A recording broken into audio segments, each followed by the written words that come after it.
one, Sunday Night Baseball on ESPN. It's presented by Capital One. What's in your wallet? A lot of money on this field tonight at Fenway Park. Alex Bregman, of course, with the Boston Red Sox, enjoying every minute of it. Doesn't like the way the team is currently playing. And he may opt out and go somewhere else next year. Giancarlo Stanton is going to be playing left field right in front of that green monster. It's a monster he first noticed during the 1999 Home Run Derby. And there may not be anybody locked in more than that guy right now. Aaron Judge hitting balls well over 100 miles an hour last night. There's Alex Corey. He, of course, the manager of this team, knows all about this rivalry. And Roman Anthony has sort of been in the discussion, even though he hasn't been playing. 3-6 since he went down. He was one of the reasons they took off in July and August.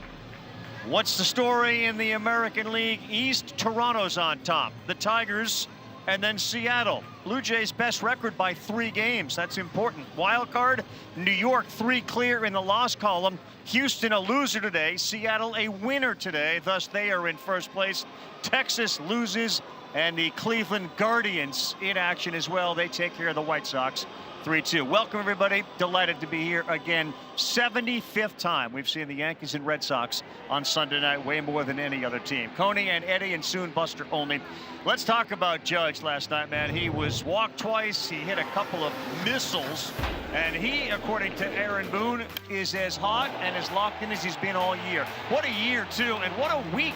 359, say so long, Yogi Berra, now 5th. We're not done. We're moving right past Jolton Joe, 4th all-time.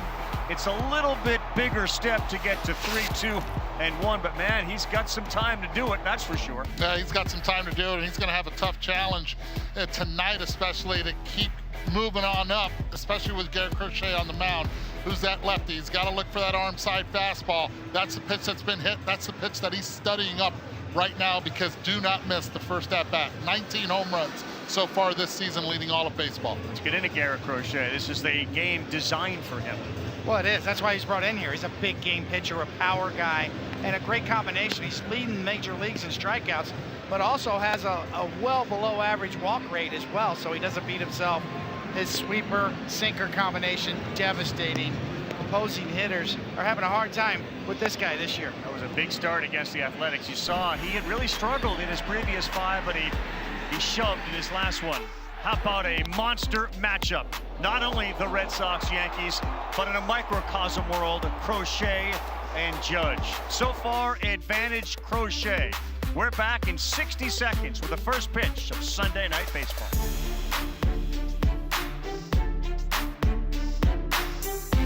Sunday Night Baseball on ESPN is presented by Capital One. What's in your wallet? And in part by Coors Light. Choose chill, celebrate responsibly. New York Yankees will begin tonight 83-65, 21-9 since August 11th. That's the best record in baseball. And this will end what has been a gauntlet of a schedule for them, Cody. And yet, 21-9, knowing it's the Twins and other teams that they have beaten up on this year, sub-500 teams, and they assume they're going to continue. They have played great for about 2 weeks now. Yes, they have, and in particular, this is a big series because the American League East has had their way with the Yankees this year. Yep. They've had a hard time with Toronto. They've had a hard time with the Red Sox, but as of now, they have the top spot in the wild card in the AL. But the Red Sox do own the tiebreaker. Yes, as we stand. Yeah, and they will own it against the Yankees. That can't change, even if the Yankees are able to get to Crochet and sweep this series tonight. And the first inning, I think, is going to be very important. The Yankees already have scored 100 runs in the first inning this year. Crochet has to come on with his A stuff in this inning, especially with Aaron Judge, who already has 19 home runs in the first inning this year, leading all of baseball. With more on the former first-round pick out of Tennessee, the 26-year-old Garrett Crochet. Here's Buster. Yeah, Carl, on the day that he pitches, the Red Sox are arguably the best team in baseball. That's how good he's been. He's exactly what they hoped for when they made that huge trade with the Chicago White Sox. Look, there have only been 3 pitchers in Red Sox history to lead their respected, to lead the American League in strikeouts. Roger Clemens did it twice, Chris Sale did it once, and Garrett Crochet with that great stuff has an excellent chance to do it again. Carlos Narváez, who's catching him tonight, said to me he does a great job in his preparation. Yeah, he is prepared. Those two are on the same page. Heard your report during baseball tonight. 220 plus Ks, fewer than 60 runs allowed in the first 29 outings with a team.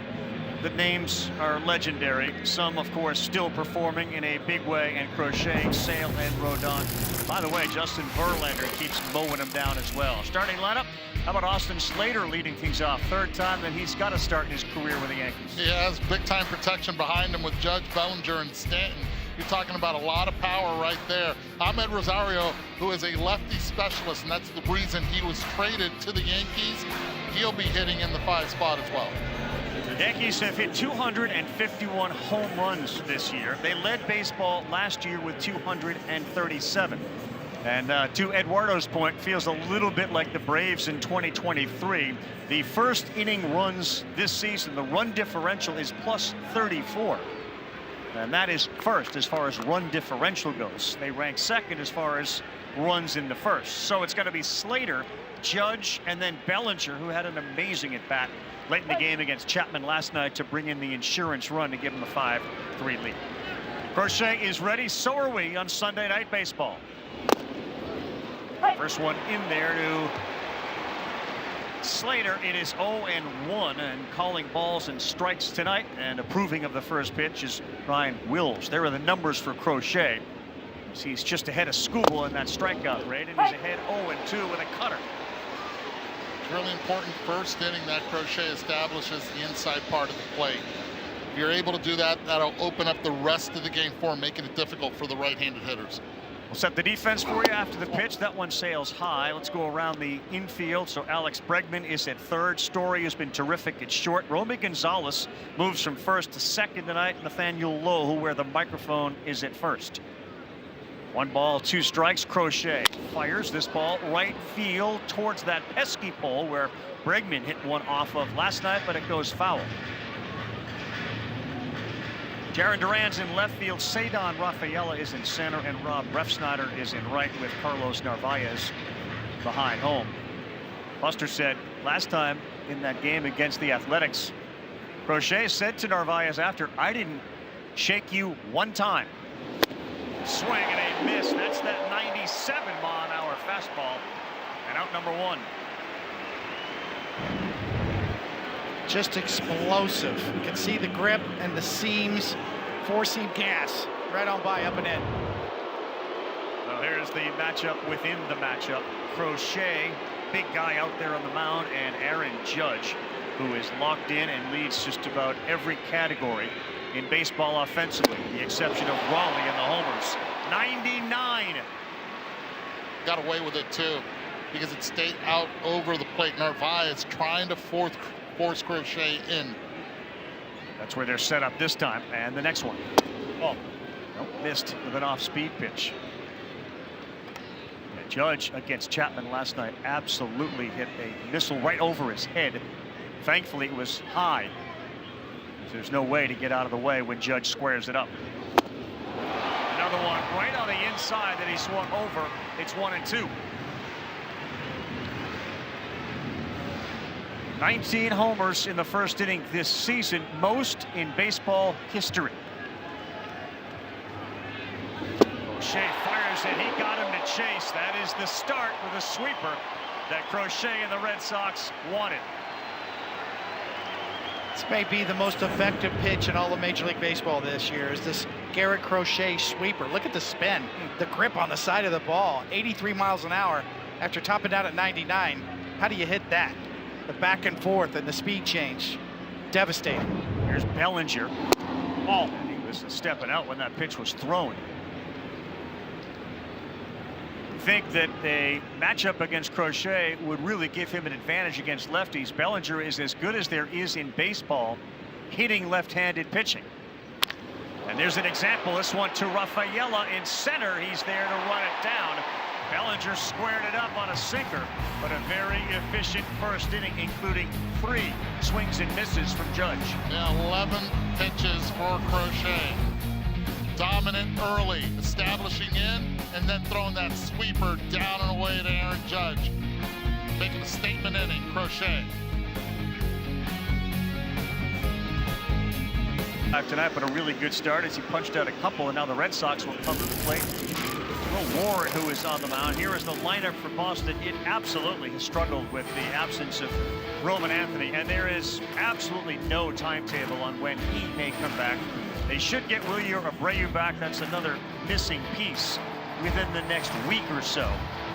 But subsequently, with Anthony out, a lot of the other guys have struggled at the same time. Yeah, and it's got to start right now with Jarren Duran trying to get on base, creating havoc on the bases. Good strikeout rate this year for the rookie. Very durable as well, making 30 starts. First pitch to Durant in there for a strike. Aaron Boone says elite fastball. The shift is on against Duran, who had a pinch hit home run last night. Amed Rosario, third baseman Caballero up the middle as they shade on that side as Duran goes the other way. This one is high. Stanton is out there in the corner. Difficult play, can't make it. It ricochets off the wall, and Duran hustles into third. He dives in. That's going to be a triple. And Jarren Duran, who leads the league with now 13 triples, made life miserable for Giancarlo Stanton. One play in for him. And I was having a conversation today with Rob Resnider. He's playing right field, but he played left yesterday, and I asked him what's more difficult. He said left field in this ballpark by far is more difficult. When you're playing against the wall, especially any ball hit to your right towards the line, that ball comes back at you and it just sneaks up on you, and you see where the ball ended up and where Giancarlo was.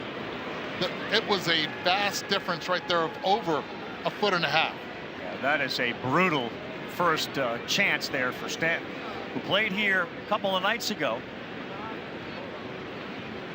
But the ball will find you, and it does early. Now Bregman behind 0-1, a grounder. That's foul, 0-2. And there was talk of Aaron Judge actually starting in left field in this ballpark. That's one of the most, if not the most difficult left field to play in all of baseball. You're closer, and down the line there's no foul territory whatsoever, and the warning track is a lot bigger than any other warning track in baseball.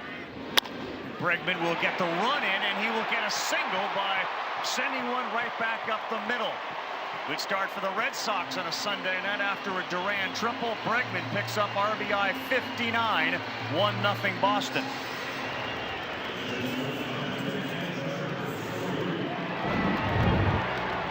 Value of contact, right? A two-seam fastball coming in. Bregman brings his hands in like he does as well as anybody in the game. Coming right at you. Not a bad pitch, but just fights it off and gets it right back up the box. The shortstop Trevor Story having a phenomenal year for the Red Sox offensively and defensively, and Warren blows one right by him at the top at 94.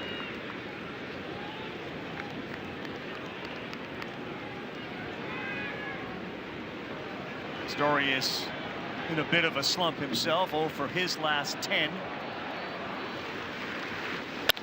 But that one goes the other way. Chisholm shaded up the middle. Back-to-back singles for Boston. And Will Warren getting hit a little bit here early, 2 on.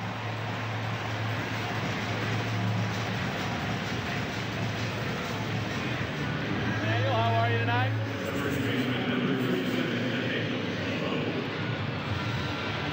And welcome those of you that just watched the New York Liberty survive game 1 in overtime. We have the New York Yankees and the Boston Red Sox Sunday Night Baseball. Carl Ravitch with Coney, Eddie, and Buster.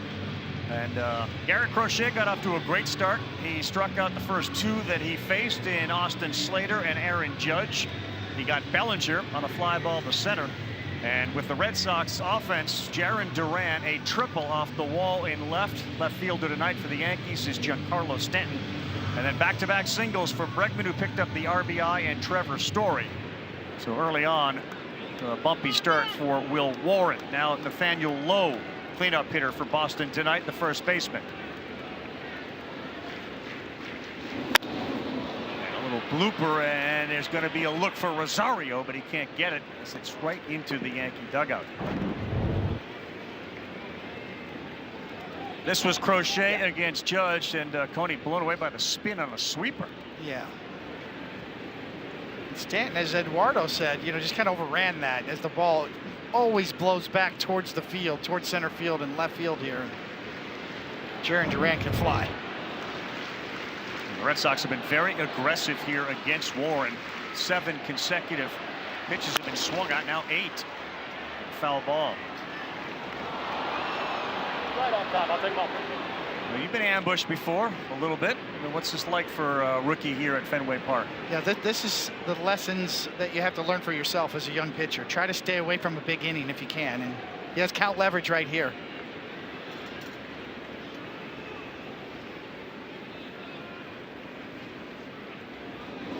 Ball. Will not chase. He's made a whole bunch of starts, 31, which is the most by a Yankee rookie since Doc Medich in 1973. Medich went 14-9 that year. Ball. Another take.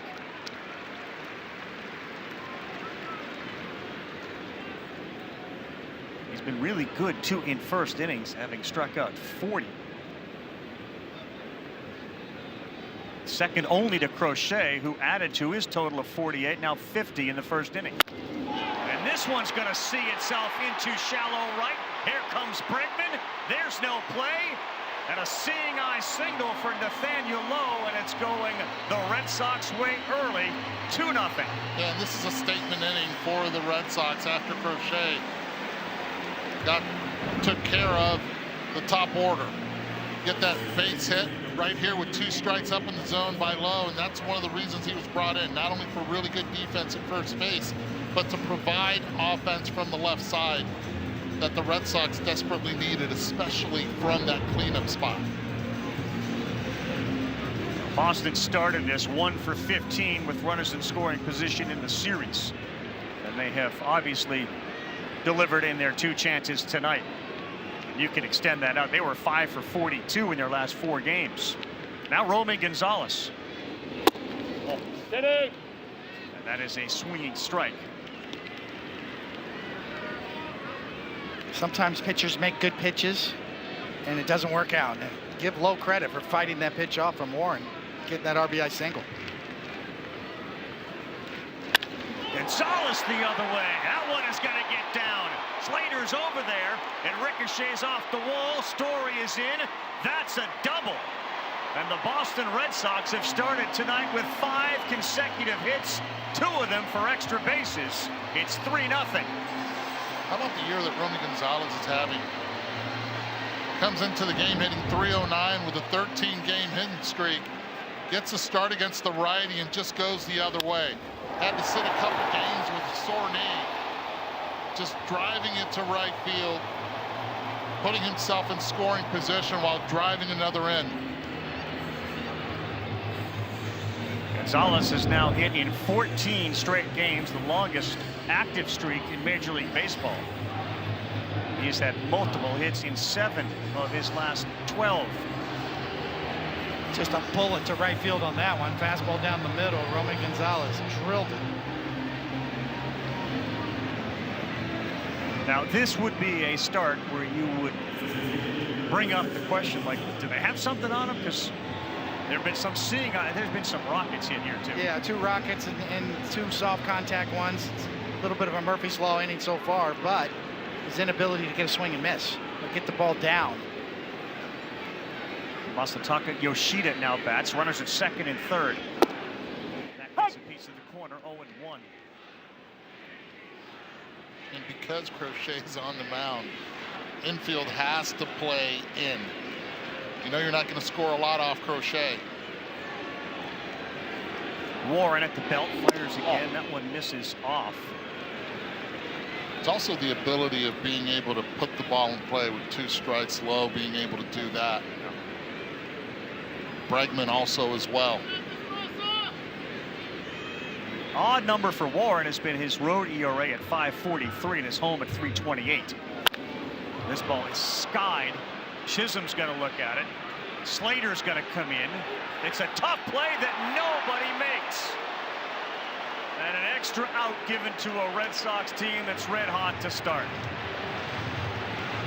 Yeah, that's a ball right there that Jazz Chisholm is actually going to see if he can see the replay on the board and they're not showing it. But that's a ball that he has to go until he hears Slater. And you're so close to sometimes the fans that the fans sometimes yell, I got it, and you think it's your outfielder. Not a lot of experience listening to the voice of Slater. Might have been called off by a fan and not the right fielder. Heard footsteps maybe as well. Looks like he was yielding, doesn't it? Yoshida sends one to center. Bellinger back, still back, now there to make the play. Tagging is low. He's in, diving into third. Gonzalez, the 4 spot in the first for the Red Sox. It's a great at-bat by Yoshida.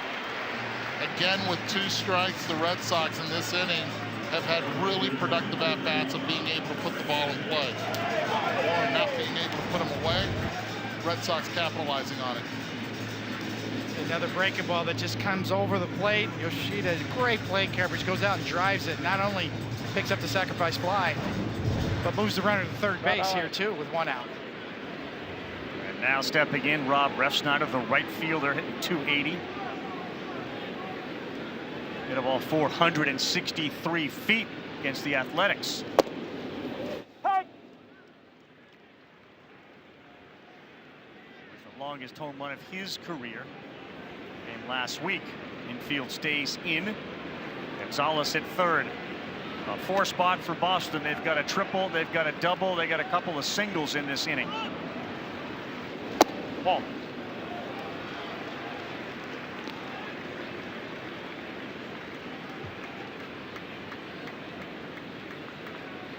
Will Warren is out there wondering what in the world hit him here. This will be pitch number 21. He missed badly.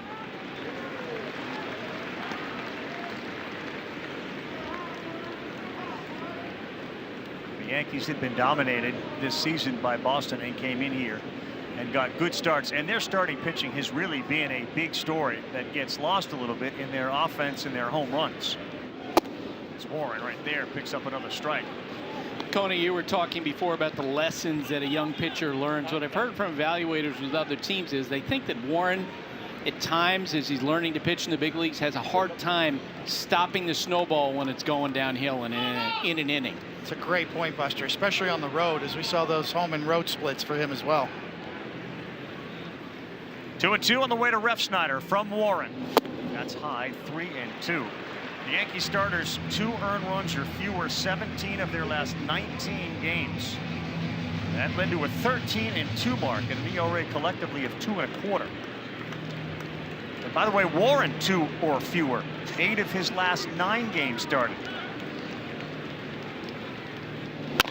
3-2, and Chisholm will think about it and not do anything but go to first. Another run comes in. Refsnyder will pick up an RBI. 5-0 Boston in the first. That's a smart decision by Jazz Chisholm right there. Great piece of hitting again with 2 strikes by the Red Sox.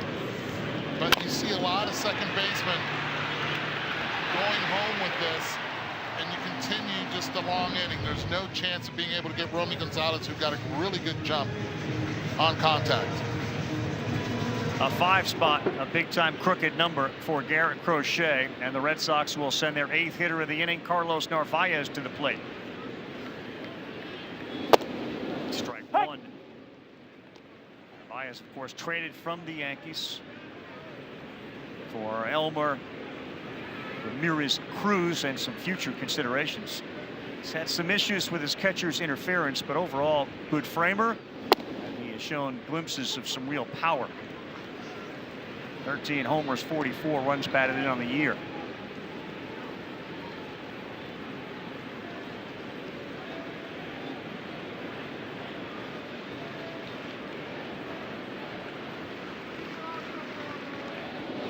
Ball. It's one of those games. The crowd was sort of late arriving, and you know, if you are just getting into your seat, you missed a heck of a lot. You missed Crochet versus Judge, and depending on when you finally sat down, you may have missed 4 or 5 runs. That ball is hammered to center field. Bellinger is back. It's gone. There's the power from Narváez. Center stage. His 14th. And the Boston Bats are all over Will Warren. 6-0 in the first.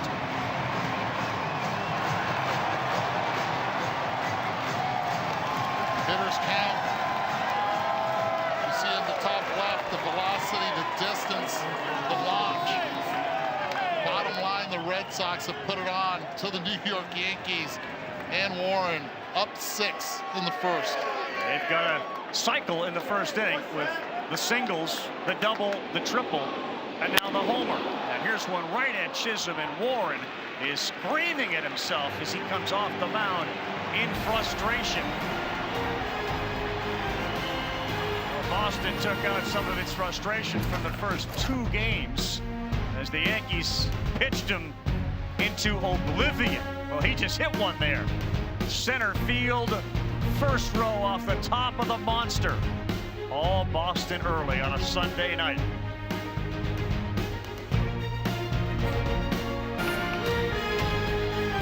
Well, yikes. It certainly went Boston's way early on. We played 1 inning. It's 6-0.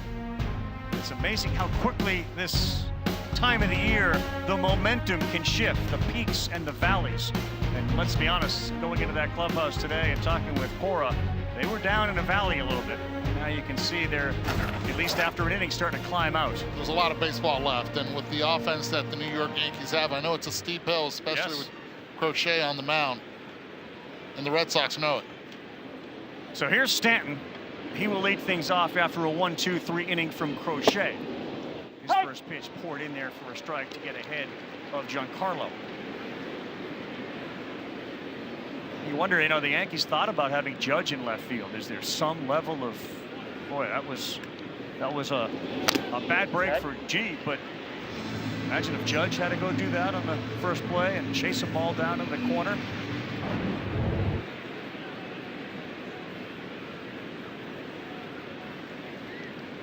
He wasn't close to it. No, that was catchable. That's the thing. I mean, and again, you talk to so many outfielders that have played left field here in this ballpark. You play shallow. There's no foul territory and down the line. Oof. That's right by him. That's 3 strikeouts for Crochet. This time he elevates.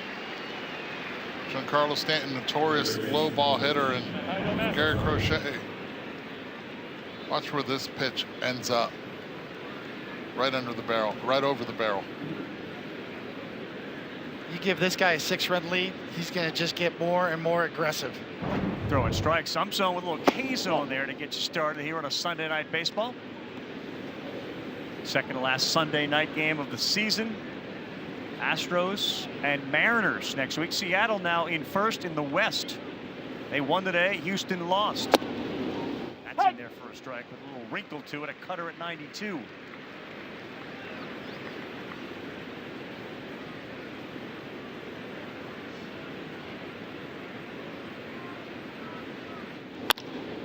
On the ground, a Story on a couple of hops. All right, so you guys have talked about the challenges of playing left field. Of course, Manny Ramirez has been out there.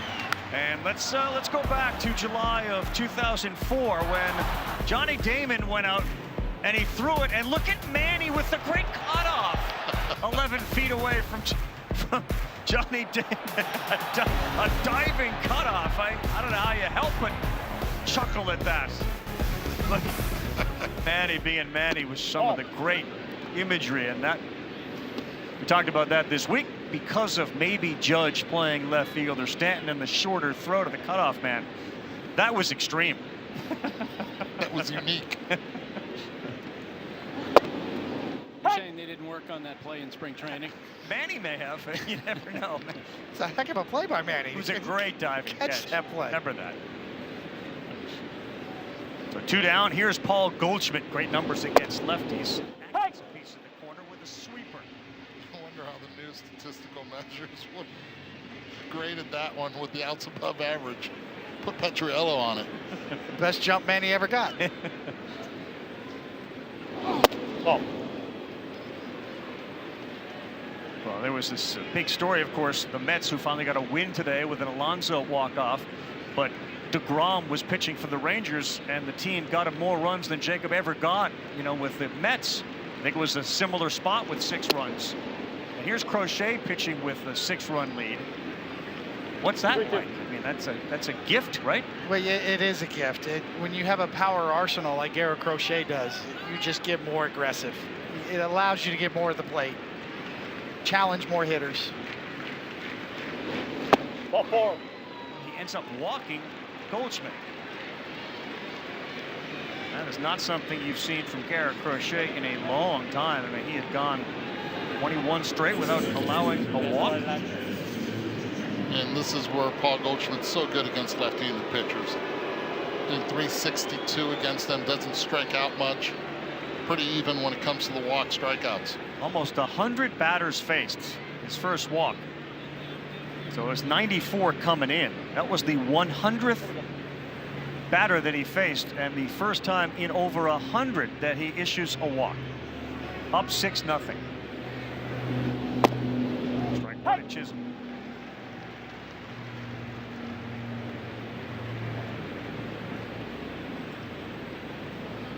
Interesting scene last night with Chapman on the mound and Chisholm at the plate late in that game.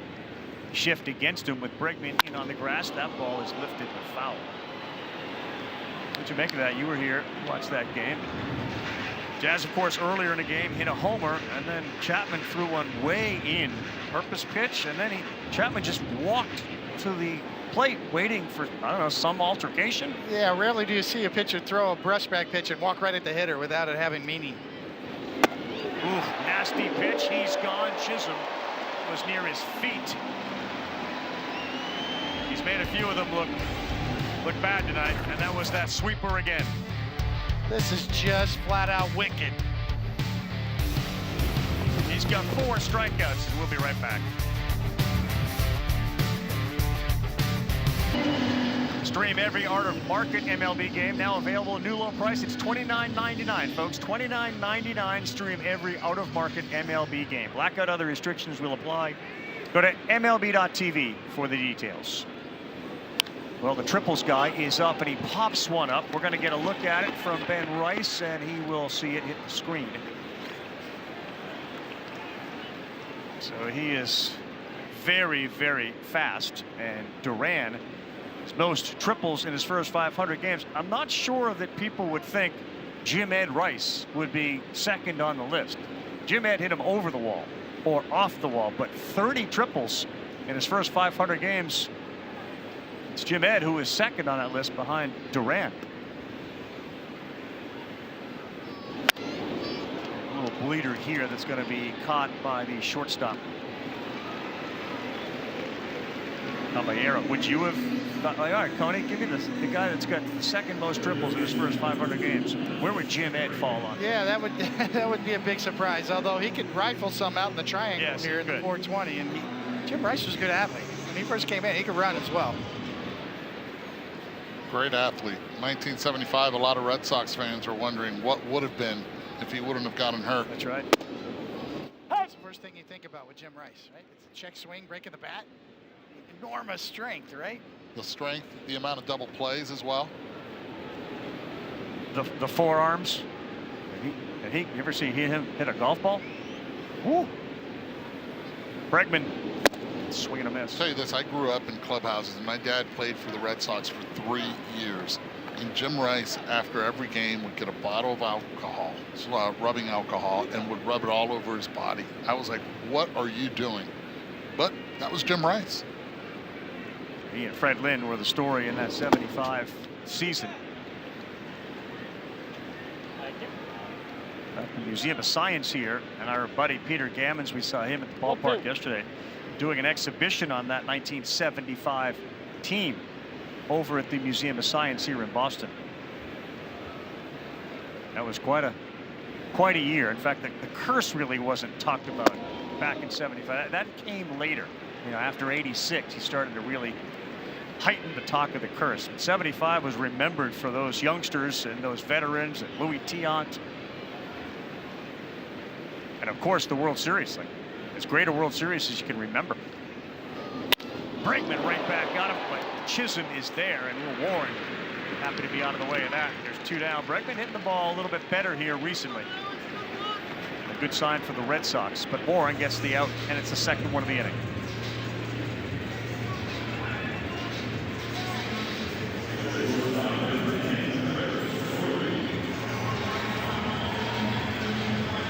Now Trevor Story has got that number of 28 stolen bases in 28 attempts. So he has not been thrown out as a base stealer.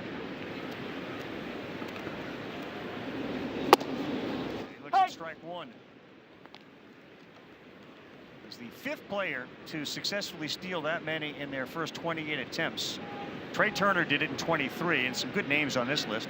Carl Crawford in 09, Vince Coleman in 1989, and Julio Cruz in 1981. Julio. It's quite a turnaround for Trevor Story this year. When he started to go, so did the Red Sox as well. A lot of talk about Roman Anthony and the Devers trade, but Trevor Story's been in the middle of this Red Sox run. I spoke to him yesterday before the game, and he just talked about the idea that he doesn't have to or hasn't had to worry coming into the season or at any point during the season about recovery, rehabilitation. He's healthy, and these were the types of seasons he was putting up, obviously, when he was younger and playing with the Rockies. Nathaniel Lowe is in the on-deck circle. He will be wearing the microphone. We can have a nice chat with a World Series champion himself, Silver Slugger winner, Nathaniel Lowe. 287 with 17 homers. Here we go. And a new 2-week-old son for Mr. Lowe. We can ask him about that. That has led to one of the great comments ever by somebody wearing a microphone. Mookie Betts about changing diapers years ago. Oh yeah. How many do you think he's changed? Luke? No, then. I know the answer to that, but I'm not going to tell you. Eduardo, I was thinking ahead of you. Yes, you were. I have a feeling it might just start with a 0. It might end with a 0. What's that about? I mean, we're in this together. I'll have to talk with Nathaniel about that. Mookie was changing diapers. All right, here's a hint. It's not 0. There you go. Oh. All right, so Rice goes out and he talks to his pitcher as he's saying 3-2 pitch to Story. Jam shot. This is a tough play. Warren slips and he goes right down. Kind of a fitting end to that play. And Story reaches his second hit of the night. He had one yesterday as well against Max Fried. Yep. A swinging bunt. Again, 2 strikes, not being able to put him away. Trevor Story just putting it in play and using his speed. Well, even if Will Warren keeps his feet, he really had no shot at Story. Story runs too well.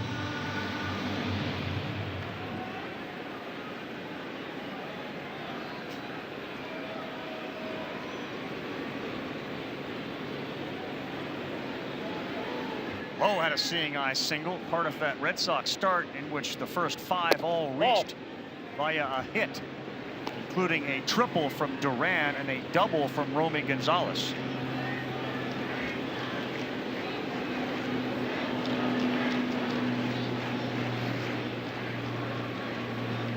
That broke an 0 for 17 slump for him. Lowe's got a couple of homers in his 8 games played at Fenway Park. Now 9.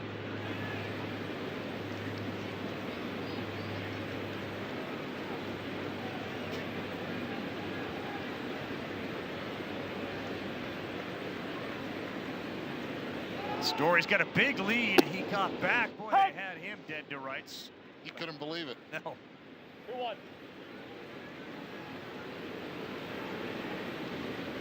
And I think this was going to be part of the strategy of the Red Sox, is test Ben Rice behind the plate. Not going. And that one is outside. Ben Rice has been behind the plate. Austin Wells was there yesterday. He's played first base. Really like his bat, and as Aaron Boone told us, There are times he looks elite behind the plate. Other times they do worry a little bit about the throwing.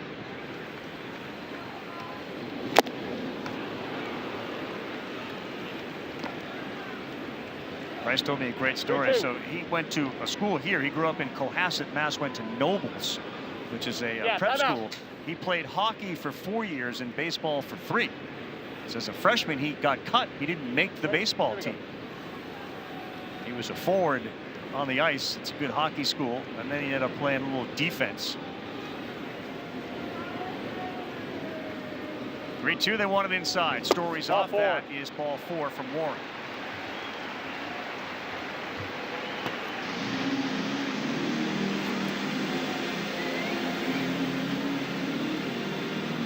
You're right, Cody. This is a learning experience, and this is trial by error and fire here for Warren tonight. Yeah, there's no reason to look down the bullpen. You're going to have to suck it up and give your team some innings here. Fight your way through this.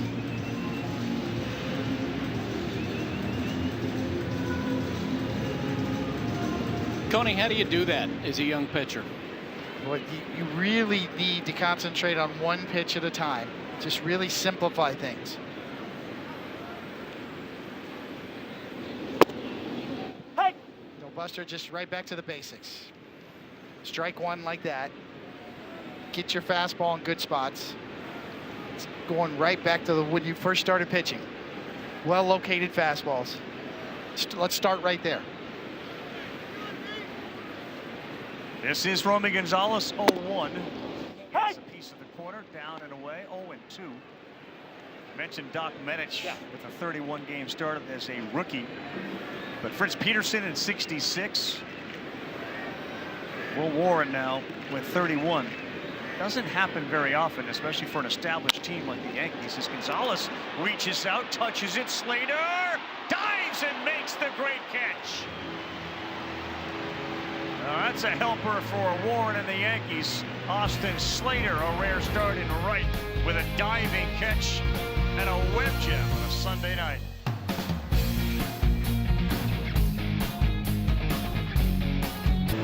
Six 0 Boston, Sunday Night Baseball, top of the third. You can see right there, you can ask Nathaniel Lowe a question using the hashtag AskSNB. He's at first base, one of our favorites, and we're really happy you're able to do this for us, buddy. Yeah, thanks, guys. Thanks for having me on. José Caballero will lead things off, followed by Ben Rice. As Crochet got a half dozen. Well, we talked about it with Buster. I guess he asked you this, but congratulations on the birth of Barrett a couple of weeks ago. How's it going so far? Thank you so much. Yeah, they're doing great. My wife's busting her butt at home, doing everything she can. I miss them. I wish I was there. Actually, I wish they were here because she loves Fenway. Yeah. But yeah, it's been super cool. Great experience. Okay, we were talking about it. How many diaper changes have you had? I think I'm 2 for 2. You think? Yeah. Well, I got him twice in the hospital, and then she's been full-time duty since then, so she's picking up some slack from me. That's a good percentage, but you will come to appreciate your wife even more as this journey unfolds. You know? Oh, dude, I already outkicked my coverage. She's the best. 1 and 2 from Garrett Crochet. He's got 4 strikeouts. He's thrown 30 pitches. He's got 5 now. Another one. God, he's fun to play behind, too. I'll tell you what. Yeah, is that because you enjoy watching him, or what are some of the qualities that make him fun to play behind? What does that mean? I mean, he's in the zone. Yep. He's in the zone. He's obviously going to pound the zone. He's not trying to walk anybody. If guys are ready for him, then the ball's in play, and you feel like you want to get all these outs for him. So it's a really good time. By the way, what's the weirdest thing you've used to get out of a slump? Today, that's funny you say that. Today I asked the hitting coaches just to go into the closet and pick out a bat out of my bag for me. Rice, this has got gap written all over it. It gets down. Rafaela can't cut it off. Then he kicks it a little bit. And that'll feel good for Ben Rice, a Massachusetts kid who grew up rooting for the New York Yankees. He's on board. First hit Crochet is allowed, and it is a double from Rice, his 25th of the year. That's a nice piece of hitting. It looks like he also went into the closet to get a bat. Yeah, I'll tell you what, hits off Crochet should count for double. He's a tough at bat, man. So you ask your coach to do what? I just ask him to go into the closet for me, pick a bat out of my cubby, and just put it in my hands. And I told him I promised I would use it for all my at-bats tonight. Because I got a bad habit of, like, if it doesn't work after one at-bat or two at-bats, I'm running out there with a different bat. And then, of course, you know, like the way it's been going the last couple days, I picked the short one, I hit it off the end. I picked the long one, I get jammed. Like, baseball's just got a funny way of, like, knocking you down and then picking you up on a 40 hopper that rolls through the 4-hole for a run. Yeah, that had to feel pretty good, right? Oh my gosh, yeah. It's almost like I wanted to keep the ball because, you know, the Yankees come in town here. This is my first experience, Red Sox, Yankees at Fenway. You want to get out there and be the superhero, but if it takes a 40 hopper in the hole to score a run, we'll take it.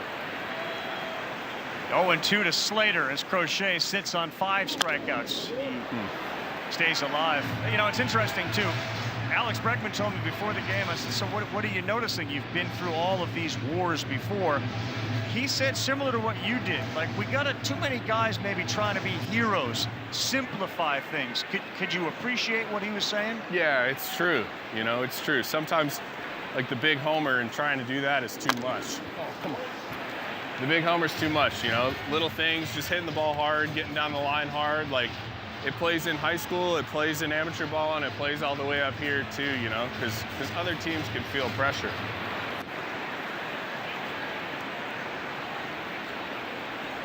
Rice at second after the double. And he missed. Yeah, you know, Nate, you know, you're down in Texas. You got a good run there. Next thing you know, you're out there, you're dangling. And here come the Red Sox. Take me through that a little bit. What'd that feel like, and what's it feel like to be in a pennant race right now at Fenway? It was crazy, like absolutely crazy. I get DFA'd. Wow, nice pitch. Get DFA'd out of Boston, taken off the roster, and you know, within a matter of a couple days, all of a sudden I'm wearing the Red Sox jersey in Fenway, competing for a pennant, a wild card race, and for a push for October. So I can't really explain it other than I'm just so thankful for the opportunity, and like, it's so cool to play here, man. So here he is, Aaron Judge, for the second time, struck out in his first plate appearance. Swing and a miss, and I heard you say, oof. Yeah, nobody's safe on the field with this guy. Hey, why are you playing so close? I asked myself the same thing. At least these guys in the grass have a chance to get a foot out. Move their feet a little bit. That looked like a strike to me. Where'd that miss? How about the play by Story last night on that ground ball rocket that Judge hit? Oh, dude. Well, I'll tell you what, man, that's the big leagues. The ball doesn't feel bad for you, so if it's hit at you 120 or 25 miles an hour, you got to find a way to get your glove on it and make a play. 1-1 to Judge. Swing and a miss. Another one at 98 miles an hour. That's gas, dude. 5 swings, 5 misses for Judge. I feel him, though. Crochet is not a fun at-bat. No, but in a lot of ways, Coney and Eddie, you can kind of see Judge. He's into the challenge. You know, he's okay. Well, rightfully so, you know. The Fenway crowd met him with a ton of boos the other night. He hit that first ball out of sight, so I get it. It's a heated rivalry. It's a lot of fun playing these guys. Oh, come on, swing over it. Well, he did in the first at-bat. I wouldn't mind him doing it again here. And that's what makes him so special. He can make those adjustments, especially against the lead pitching. Yeah, it's crazy looking up at that scoreboard up there, and obviously 47 and 101's insane, but this dude's on base 450. You know, guys just don't do that. The separation from every other hitter in the league, if not the game's incredible. Punch him out. Looked like it may have been just down according to K-Zone at 99, but it was eerily close if it didn't nip the bottom of it. Yeah, it was a nice pitch right there. Obviously, we're going to have to reset here and make a better one. Yeah, Camp says it nicked it on the bottom half. Yeah. Garrett Crochet's reaction said it all. These are the types of matchups, though, you live for as a viewer. Judge and Crochet. 3-2, he did go. Nate Rose on that one. Hey, as you're going off the field, a quick question for you from a fan. All right, here's the question the fan asks, being a Boston guy. Have you watched the film The Town? Yes, of course. You have? Of course. Good Will Hunting? Yes. Okay, you're a Bostonian. Oh, sure. Thanks, guys. Nathan. See ya. Thanks to Nathaniel Lowe, terrific interview during that half inning, and we appreciate all the players and their teams that have allowed us to do that over the course of Sunday Night Baseball. Great insight from all the players. And Yoshida swings at the first one and fouls it off. We begin the bottom of the third. Boston up 6-0. And Garrett Crochet has got 7 strikeouts. We had a conversation with Cora before the game. He said, you know, when we strike out 10 times in a game, we stink. We're awful. And the numbers do back it up. Yoshida, another one that's grounded up the middle, and frustration more for Warren. And one of the reasons that they are awful is because they don't hit the ball out of the ballpark consistently like other slug teams. Yoshida right there, putting the ball in play again. Warren just not being able to get swings and misses from the Red Sox tonight. Carl, after Alex said that to us, I texted our good friend and colleague Sarah Langs and said, hey, what about this number? Well, the Red Sox, when they strike out 10+ times, are 22-40. I sent it to Cora. He answered back, bingo. Yeah. Chance for 2. It was slowly hit, though, and they will not be able to get Refsnyder even after the charge by Rosario. And cut down Yoshida at second. Carlos Narváez went absolutely dead central as we take a look at the best of the game presented by T-Mobile. Elevated fastball, 2-1 count. Narváez not getting cheated, going to the deep part of the ballpark, straightaway center, and just barely getting out. Doink, top of the wall.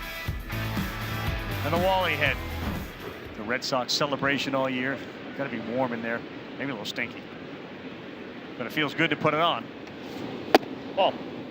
You always think of the same thing, right? Right here. They dry keep. How do they clean that thing? Maybe they got extras.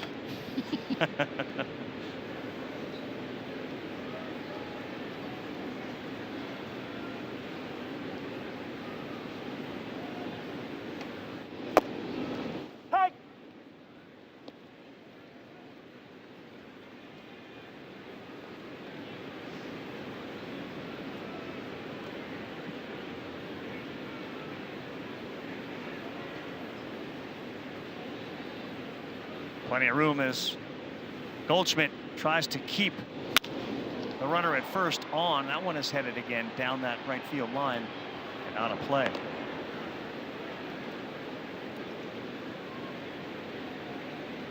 One, two.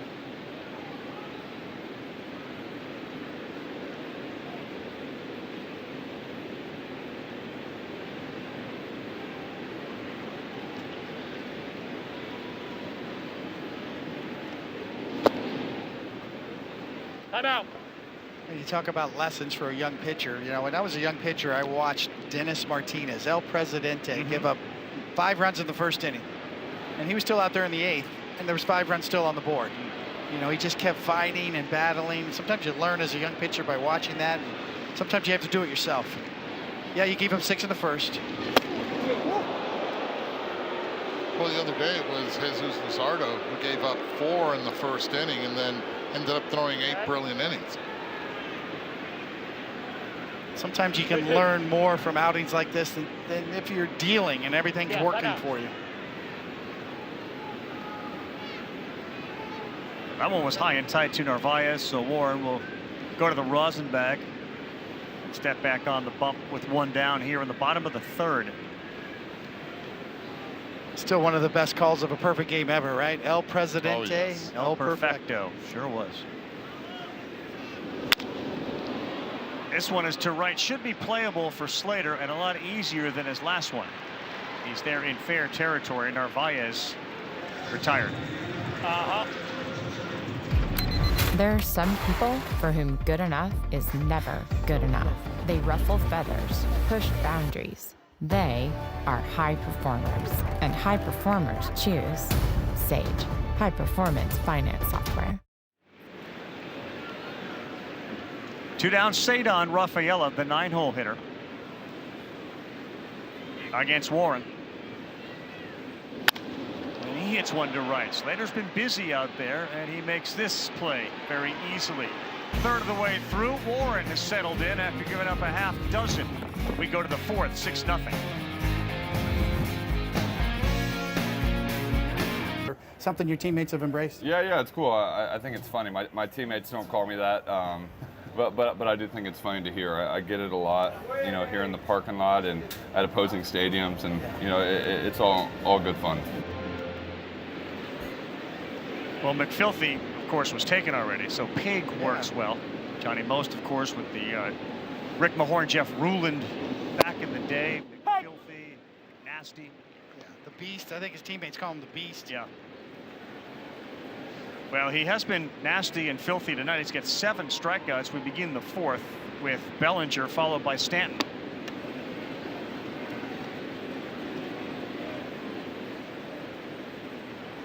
Crochet, a 6-year, $170 million deal. He was 9-19 before this season started. Bellinger chased one up. Done a complete about face on that. Given your different array of pitches, and your different deliveries, I mean, did they have different nicknames for you as well? Besides Coney? Yeah, no, Keith Hernandez, you used to love to call, my sidearm slider, the Laredo, coming from down south of the border. So the Laredo slider was something that Keith came up with. But, when you break in with the Mets, you're just trying to fit in with that crew. But the Laredo was the pitch. I mean, what was a Coney nickname besides Coney that we can say on TV? Bellinger's gone. Punch out 8. There's so much locker room humor. That's probably the part I miss the most, Eduardo. There's so many things that happen in that clubhouse that kind of stay in that clubhouse. We see the K's racking up here, but Bellinger's so good against left-handed pitching, but this is a different left-handed pitcher out there. It's Pig. 12 swings and misses so far. Oh, the Bellinger swing and others have also looked, they're off balance. It feels like there's some guesswork going on. Eddie, as a hitter, how much are you doing that against Crochet? The thing is, a pitcher like this, you have to pick a spot. He is so filthy, and he's established in early, but you still have to force him one way or the other. If he's in most of the time, then look in. But he has really struggled on anything arm side throughout the year. That leaks arm side, and that's rare for him to do that. So Giancarlo Stanton right now, 2-1 count. He must be looking for his pitch in and down. If it's up, it'll be tough for him to catch. They hit that one hard. Story's got no chance to dive on it. Giancarlo Stanton is the king of exit velocity. Drove one hard on the ground between Bregman and Story, and he is aboard with 1 out. The cutter down in the zone, 110.9 miles per hour. Going around it right there, but when it hits barrel on his bat, ends a string of 5 straight strikeouts for Garrett tonight.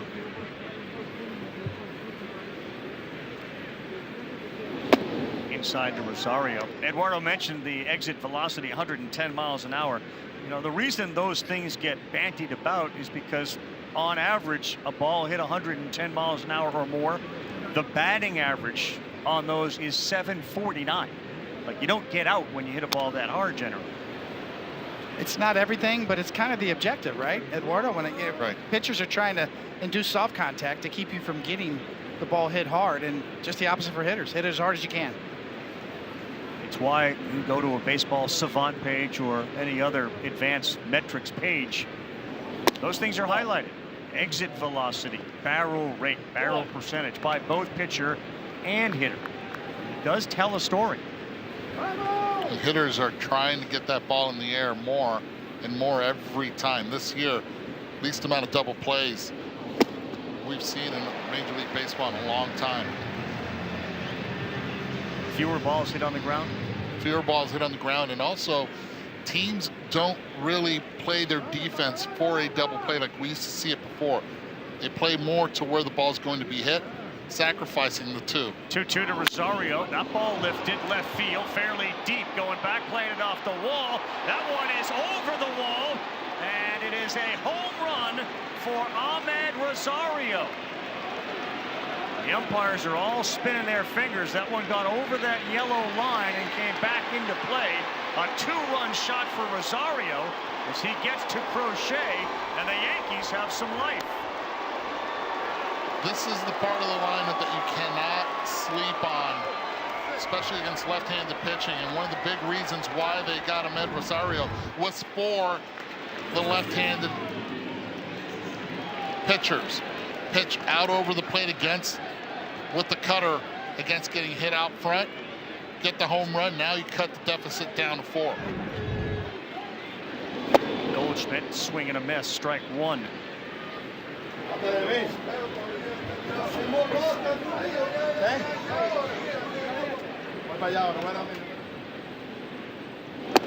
Amed Rosario, who was playing third base for Ryan McMahon, obviously because of his ability to do that against lefties, takes Crochet. We've seen a couple just eke over the wall. One in center from Narváez, and that one over the monster.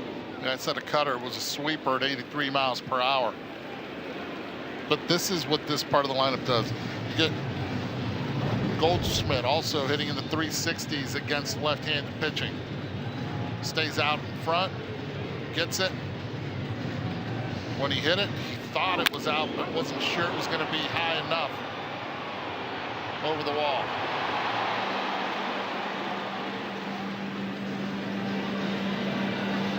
Well, you are right, Eduardo. That is why Amed Rosario was brought here, because he can handle left-handed pitching.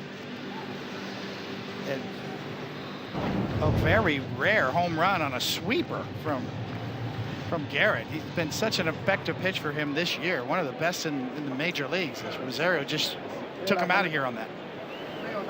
It's been a bit of a bugaboo for Crochet, giving up the home runs here at home, and that green monster, as Goldschmidt sends one to right field. Is it going to hang up? No, it won't. That's another hit. 3 consecutive hits for the Yankees. Goldschmidt is aboard. He is one of the left-handed hitter killers as well. You look at the OPS, the 3 highest OPS against left-handed pitching this season are all Yankees. Aaron Judge, Paul Goldschmidt, Cody Bellinger. 3 guys who absolutely destroy lefties. Yeah, so coming into the game tonight, Crochet's home runs allowed 7 on the road, 13 at home, now 14 at home.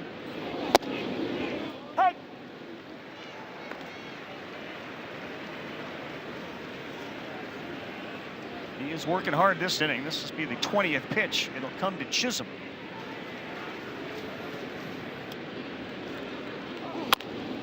Slow roller, low will go to Story, and there will be no throw back to first.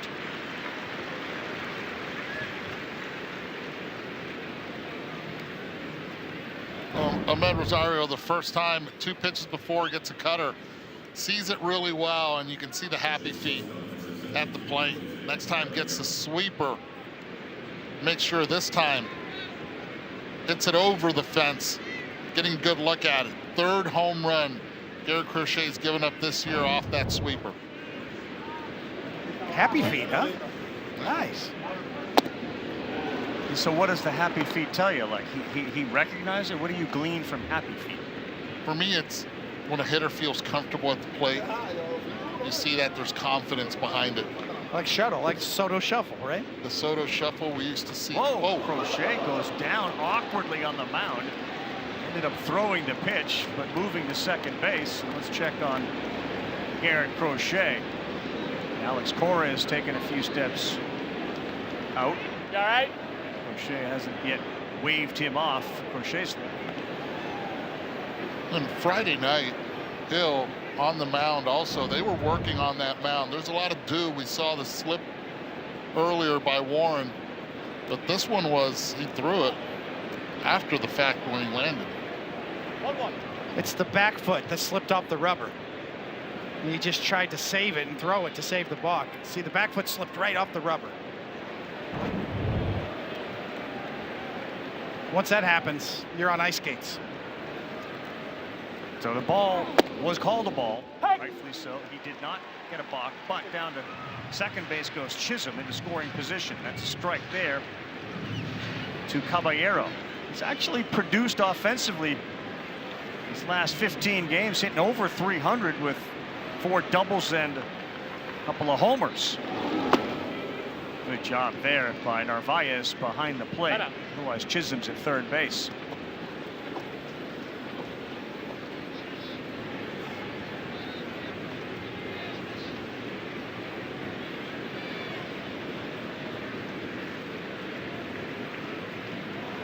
Sometimes you get some of that clay built up in your spikes underneath, and then you can slip a bit.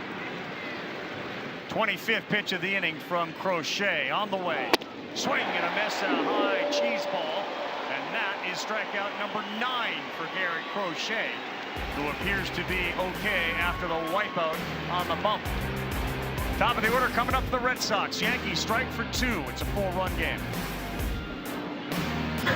Back here at Fenway Park with Yankees manager Aaron Boone. Second time through the order against Crochet. What kind of adjustments are you seeing from your hitters? I don't know. We're just getting in some better counts. You know, he broke out the changeup a little bit that next time through, but you know, Rosie had a good at bat. I thought got some good swings off on him. You know, able to get a couple guys out there. So try and keep scratching our way back in. Aaron Judge is finishing up what has been a tremendous week for him. What have you seen better in him in this last week? Just getting on time, getting into his move on time, so he can make a really good swing decision, but be in a strong position to do it. Booney, thanks. Go back to you. All right, Buster, thank you. Top of the order here, Duran, who tripled to start this whole thing off. Went off the base of the left field monster, where that guy could have been playing, but instead Aaron Boone opts to have Stanton out there in left tonight. Looks like Judge would likely play in the field in right in their next game against the Twins. They're off to Minnesota, and then they will go back home. It's been a long road trip for these Yankees, who have played so well. 3-1. Hey.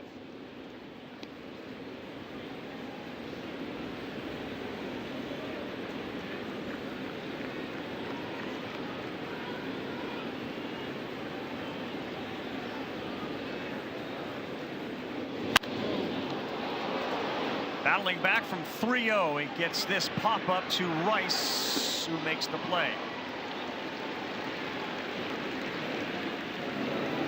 Play Ball is baseball's global youth initiative that's going to highlight the fun and accessible ways to play the great game of baseball. Learn more, including how to find a league near you. Go to playball.org and follow at Playball on X, Facebook, and Instagram. One down, bottom 4 for Bregman.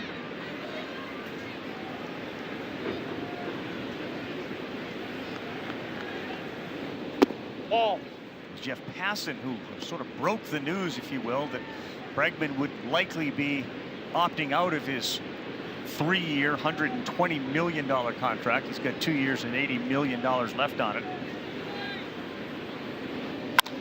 As this ball is hit pretty well to center, Bellinger looks at the wall and realizes he's got some room there. But let's finish the conversation on Bregman. You can bring Buster in on it as well, because it does appear to be a pretty harmonious relationship between Bregman, the ball club, and Bregman and the city. What's your take on, if you're Bregman in this position, you're having a decent year, your value's up, you're thinking about $80 million and I'm going to opt out? See what's out there? Well, it's certainly leverage. Everything's about leverage. Yep. And he has some leverage, but this is a perfect fit for him. This team, this ballpark, I think he feels comfortable here. He was really a good fit in Houston as well because of the Crawford boxes. But the thing about Bregman is he's one of the best at pulling fly balls. You know, that's the nirvana in today's game. That's where the damage is done. If you can get the ball in the air on the pull side, you're going to do some damage, and Bregman's one of the very best at that. Especially in this ballpark. It's built for him, and then the leadership. You look at what's coming up from the minor leagues. You look at the young players that are already here with Roman Anthony, and you have to love that the pitching as well is going to be competitive for years to come. So might not be just for the next 2. He's probably looking for that big yearly payday of multiple years, more than what is on the table now. 2 more years, $80 million. You saw Craig Breslow. He is the guy that ultimately, along with John Henry, is going to make that decision on how much they're willing to spend. Sam Kennedy has come out and suggested, like, we want him. He wants to be here. It was a statement of, like, yeah, we love the idea. There is John Henry, the principal owner. Happy birthday. Just celebrated a birthday here in this last couple of days. And let's not forget, defense is a lot better at third base also with Alex Bregman. The leadership, the offensive ability, and the defense all play. Devers' contract's off the books. Story is gone. We'll bring Buster in when we come back to Fenway Park on a Sunday night to talk about Bregman, talk about the races that are going on in the American League. Aaron Judge is coming up. Don't go anywhere. Back here in Fenway Park, Red Sox manager Alex Cora. Garrett Crochet goes down on the mound. What did you hear after the inning about that? He said that happens twice or 3 times a season. So yeah, nothing major. What has Garrett Crochet meant to your team this year? I mean, everything. When you talk about aces, right? Skubal, Crochet, Fried, they pose every 5 days, and they go deep into the games. There's a presence too in the clubhouse that we were missing, and I'm glad that he's with us. Alex, thanks. Call back to you. Hi, Buster. Alex, thank you very much. Ben Rice leads things off. By the way, Will Warren has done the job after giving up 6. You got 3 zeros up there, so he's done his job, and now 2 more runs for the Yankees. You'd really be talking about a game. Rice and then the top of the order.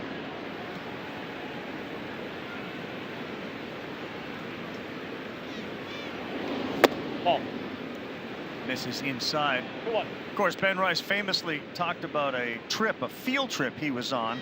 His dad was there as well, chaperoning, and he broke away at the encouragement of his dad, broke away from the group to sign the pesky pole. And he didn't put Ben Rice on there. He didn't say go Sox. He put Yankees rule. And I counted that story with him today. He has not gone back out there to see if amongst all the writings that it's still there, but he definitely confirmed the story. He beats one into the ground, a second, and that should be an easy one for Gonzalez. Rice is retired.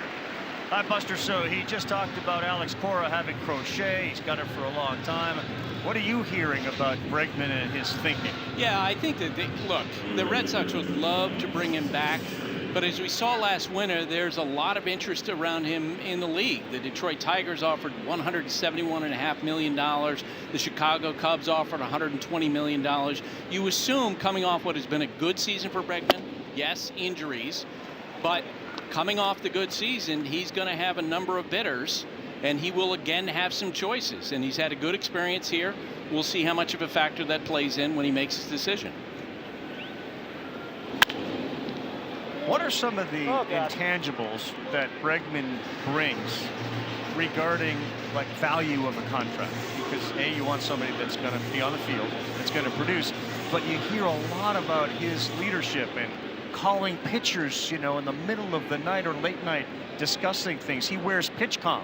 Not every infielder wears pitch comm. He kind of wants to know the decision making that's going on as he watches his pitcher pick up his 10th strikeout. What's the value of that stuff? It's like another hitting coach. With the videos, the breakdown, very advanced analytical mind. He's a gym rat. He's going to back up now with Aaron Judge in the box. Smart. We take a look at ESPN Bet Sportsbook, the live odds. You see Aaron Judge, home run tonight, yes and no. More live bets and props for tonight's game at ESPN Sportsbook. Did he do it? Right field. This one's got some carry, and he did do it. Aaron Judge goes yard one more time. His second career homer against Crochet, 48 on the year, and Judge does what Aaron Judge does against everybody. And just like that, it's a 6-3 ball game. And I hope you got your bet in. I'll tell you this, though. Narváez wanted that pitch in. Stayed arm side, missed a spot, and Aaron Judge made him pay. Had swings and misses early, not that time. Low will reach the bag before Bellinger does, but some noise from Judge, and that matchup we talked about, the monster matchup, Crochet and Judge. And a big number 99 continues to climb towards the top of the all-time Yankee home run hitters. Exit stage right bullpen, and he is rolling. What's in your wallet? Well, there is nothing more money right now than Aaron Judge at the plate. Destroyed a Crochet fastball that came in around 98 and left a lot faster. How about the numbers that Aaron Judge has put up again? 48 homers, 102 runs batted in. And after 2 strikeouts by Crochet against Judge, he's got an answer, and we got a ball game. 6-0 after the top, I should say after the first inning. Since then, Warren hasn't given up a run, and the Yankees have cut it in half.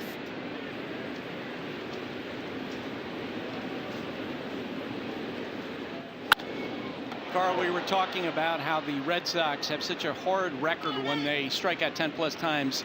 Their hitters do. They're 22-40. League average is .385 in winning percentage. The only team with a winning record when they strike out 10+ times, the Yankees. And why is that? Homers. Home runs. I mean, this, as much as any team are close in the history of the game going back to the 20s, are the Bronx Bombers.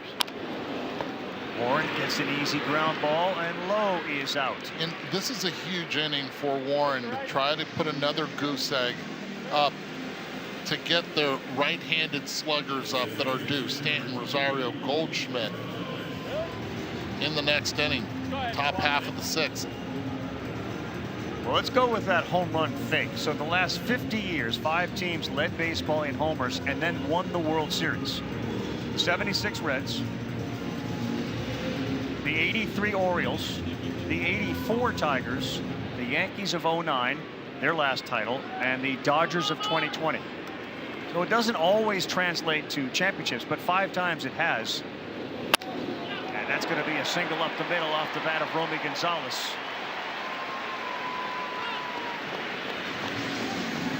And that is Romy Gonzalez's 2nd hit and another multi-hit game for him. That is 8th in his last 13 games. Warren had retired 7 straight.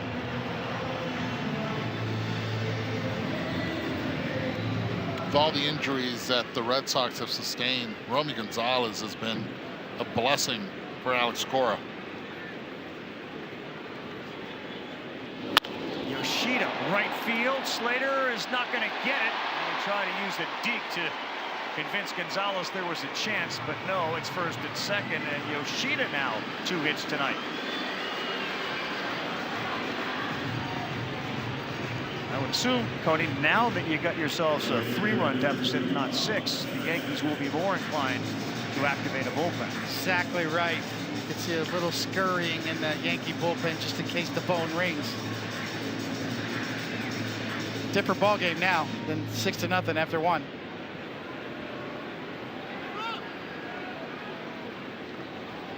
Rob Refsnyder, and he made the point. Good one. This is a shutdown inning for Warren if he can do it. So, by the way, Judge, 112.7 miles an hour is the 4th hardest ball that was hit off Crochet in his career. Judge has 3 of the 4. You know, and he has struck out Judge more times than anybody else that he has faced. 11 times now. He hasn't struck out any other hitter more than 6 times. Like, it's not ownership, but there's some rentals going on for both of them. Power versus power. Yeah.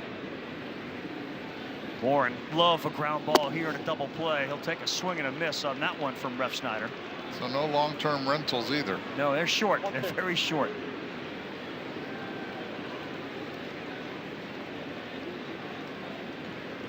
Looks like Leiter is up in that Yankee bullpen. 1-2 to Refsnyder. That one hurt Ben Rice a little bit. I don't have this issue when I'm out there at first base. It doesn't happen.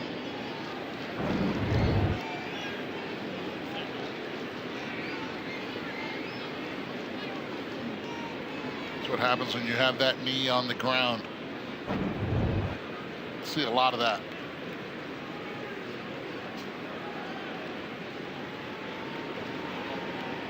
Ruff Snyder's already grounded out twice. Warren could use another one right here to try to get 2.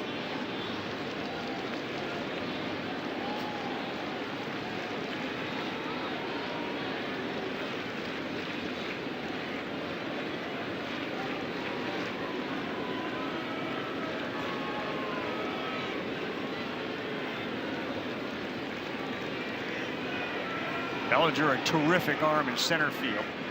Not the case with Stanton in left field. Did he go? No.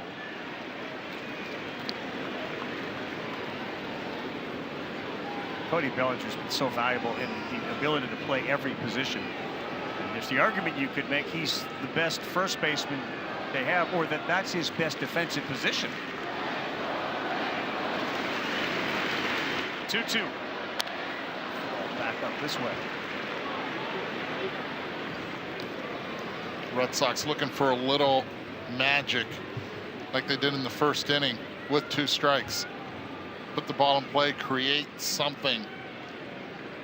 You talk about Alex Bregman in his contract situation. Cody Bellinger, yes. same boat.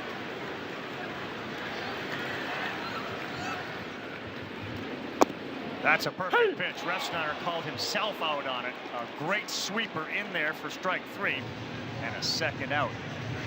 Yeah, so here's the short-term rentals between these two guys. Look at Judge Crochet. 6 strikeouts followed by a solo shot. And then on the right side, 2 strikeouts, put the ball in play, but it was an out. 2 more strikeouts and another solo homer. Feast or famine? Well, the good thing for Crochet, when it is feast, no one's on. Yeah. Well, Narváez has left the yard. He hit one to center, just squeaked over the wall. It just feels like such a big out here for Warren to get. Big swing from Narváez, but it fouls it off.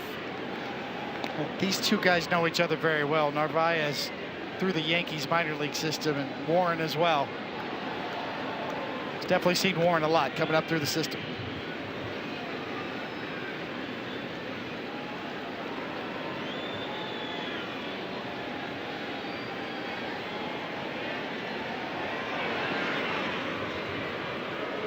Warren had an idea. Chisholm and Caballero were nowhere near second base. Why Gonzalez looked a little confused out there in his effort to get back. Tony, you think he's just trying to slow the game down a little bit? Yeah, possibly, and then maybe regroup and get a different pitch. 1-1. High 2-1. 2-1. Know each other. The stories within the game are incredible. Like you said, they know each other. He was a Yankee that got traded to the Red Sox. He's already got a homer. Internal battles. Hits it hard on the ground. It's fielded cleanly by Caballero, and Warren does it again. 6 runs in the first, and he has now gone 4 without giving up another. Cardholders get exclusive tickets to every MLB game. Can I get a couple? Well, eligible Capital One Rewards cardholders, you can redeem your rewards for tickets to your favorite MLB teams throughout the season on Capital One Entertainment. Scan the QR code to learn more. Well, the right-handers are up here. Stanton, Rosario, and Goldschmidt against Crochet as he starts the 6th with a strike.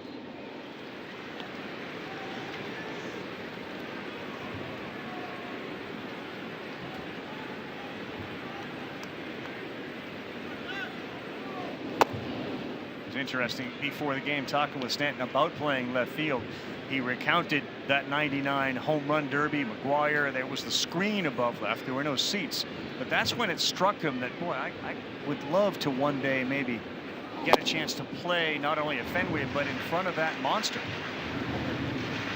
Not sure the feeling is the same right now, but yes, he had it back in 1999.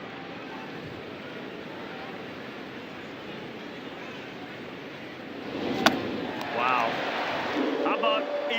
strikeouts for Crochet, and again, he used the off-speed pitch. Well, he did give up a home run on this sweeper to Rosario, but when it's thrown like this and there, it's unhittable.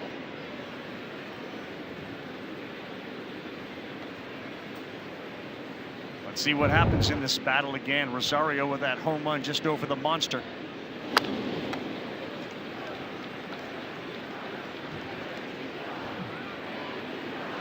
What Crochet has done, not only work ahead, but he has struck out the leadoff man in 5 of the 6 innings.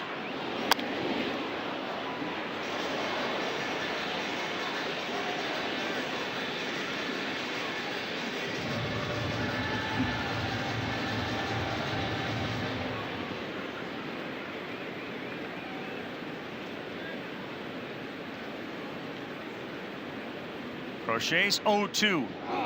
That's a little high. Didn't exactly get the happy feet, but he thought about something with his feet. Struck a pose right there. The Green Monster, the height is 37 feet 2 inches. His home run was 37 feet 3 inches.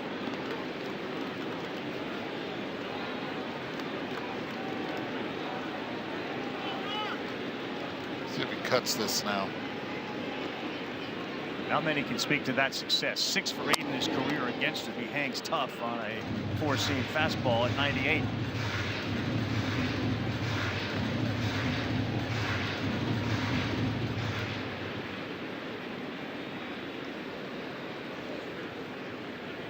There's 3 players the Red Sox wish they had. Certainly the guy in the middle there was Roman Anthony. A dozen now strikeouts for Crochet as Rosario goes down. Also there were Tristan Casas, the injured first baseman, and Marcelo Meyer. 21st swing and miss too tonight from Crochet. What we hear earlier today, Carl, about Roman Anthony, that for the first time he got on a treadmill and walked slowly. Yeah, that was the extent of his recovery. Well, Wilyer Abreu is doing more. He came out, ran the bases here earlier today, and as you know, they're talking about maybe him coming back at the end of the upcoming series or maybe the first game of the series after that. But the way that Cora talked about Anthony was, he's in pain. He is in pain. He is still dealing with that, even though he walked on a treadmill.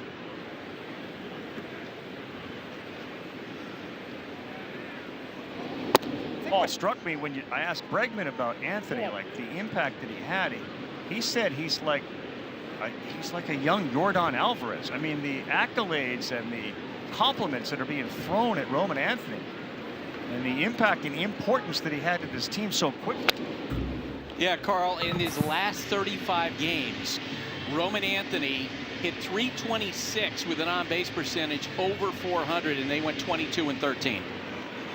It's the ability of knowing the strike zone, being able to lay off tough pitches and not giving in on any at-bat. The other story Cora told about Anthony was, I remember, one of his first games at the minor leagues, he went 0 for 1 but had 4 walks. And Cora said, I don't think I've ever been more impressed by somebody who walked 4 times than I was by that kid. Crochet fires here. Goldschmidt spoils it. An 100-mile-an-hour 4-seam fastball.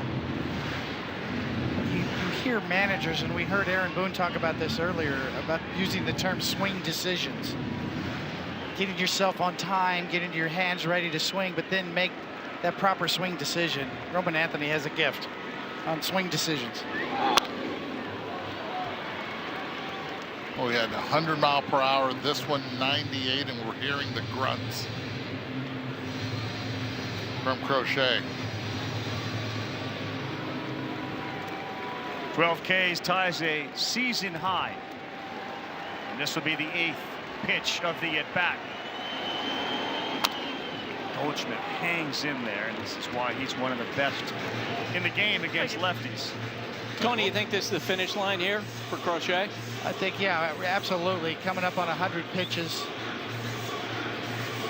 I don't think you'd want to push him when he's already at a career high in innings pitched to much above 100 pitches tonight.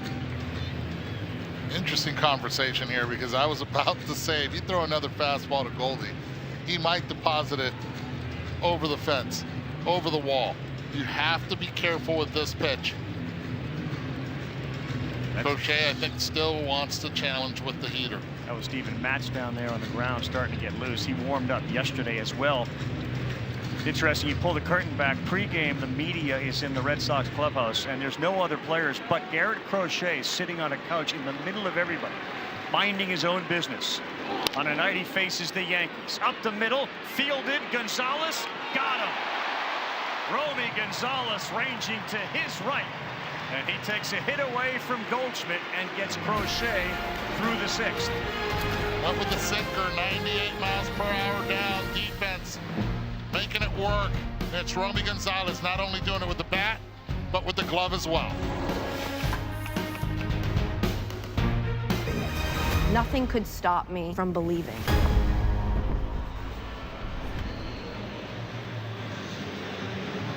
On the ESPN app, the belief that was tested.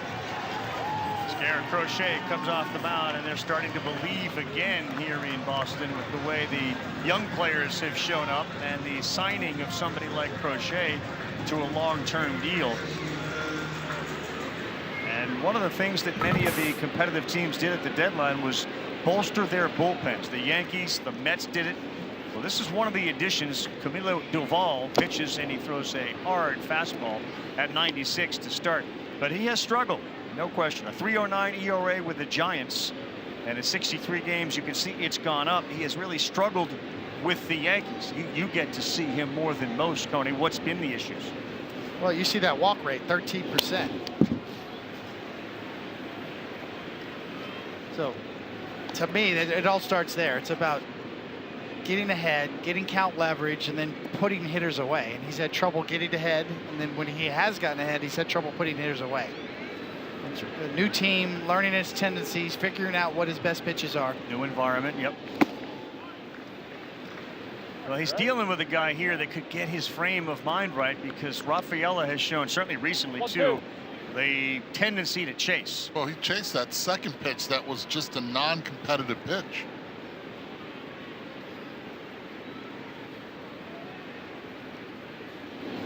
He chased there, and one was off the plate. Good pitch with a slider, and Doval comes in and strikes out Rafaela to start the sixth.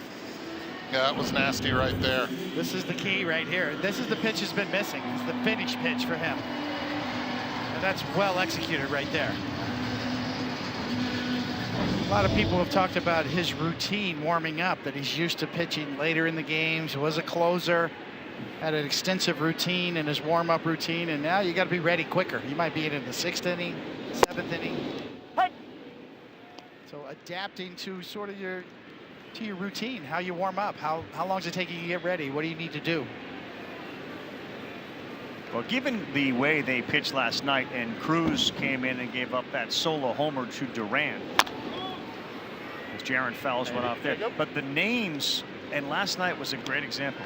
Weaver, Devin Williams, Bednar at the end, Cruz in the middle, and now you know Doval. If you could get those guys right, you can see a deep October run. Well, there's no question that the Yankees bullpen is the last piece of the puzzle. I mean, they lead the majors in home runs by a lot.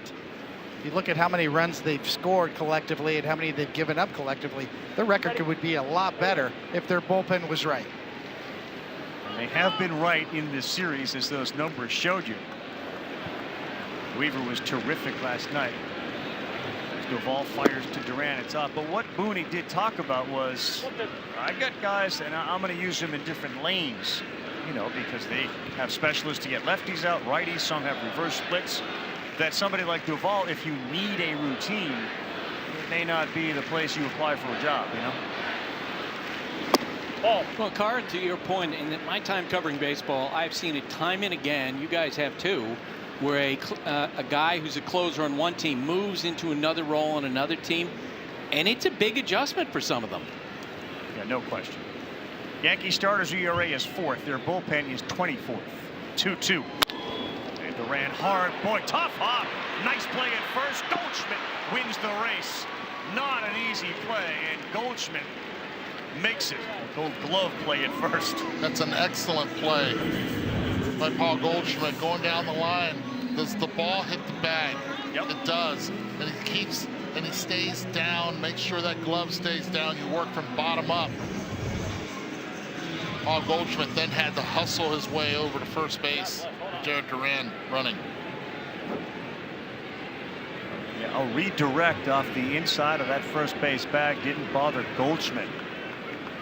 Think about their defense at first base when Goldschmidt's on the field and McMahon at third base and how much they have improved. Oh.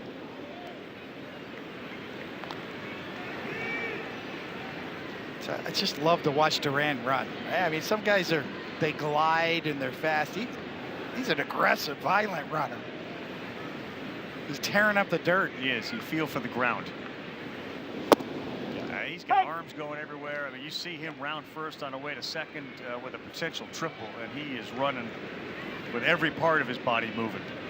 You know, the shocking part of it is 23 stolen bases, right? You would think a guy like this with that speed would already be around 40. Ball ahead now, 1-2 to Bregman with 2 down here in the 6th. Yankees gave Will Warren a bunch of high fives and hugs too, because after that incredibly rough first inning where he gave up 6, he has put donuts on the board, and that's worthy of congratulations. His team's in this game. The first inning wasn't all his fault either. Right. I mean, the wall ball and the triple to lead it off could have been caught. There was a pop-up around the foul line that Jazz Chisholm kind of pulled up on as well. There were some hard hit balls. There were some soft hit balls. Give the Red Sox credit. They got on him and scored 6, but it wasn't all on him. When you look at it, giving up 6 runs, less than 30 pitches. 29 pitches in that first inning. 6 runs, 6 hits. The next 5 innings, no runs and 4 hits.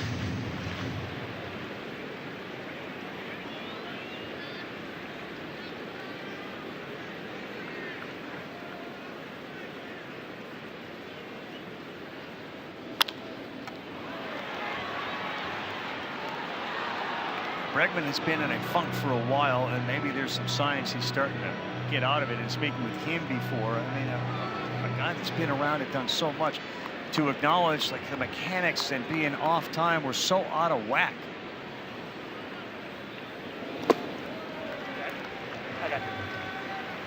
And he's a tinkerer. I mean, he will analyze video and ask for input from those on the staff.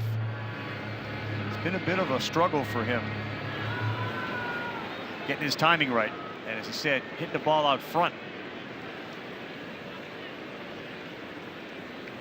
Doval fires a 2-2. Bregman gone. Doval a 1-2-3 inning with a couple of strikeouts and that nasty slider. 7th coming up.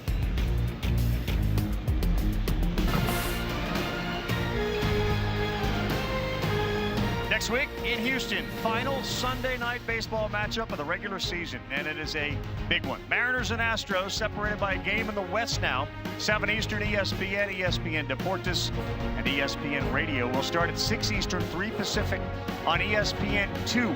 Baseball tonight, Sunday night countdown. Mariners and the Astros, a great race, not only in the West, but wild card implications as well. Chisholm, first pitch swinging against the reliever Matz, and it's a foul ball down the left field line. So the veteran Steven Matz now on the mound for Boston.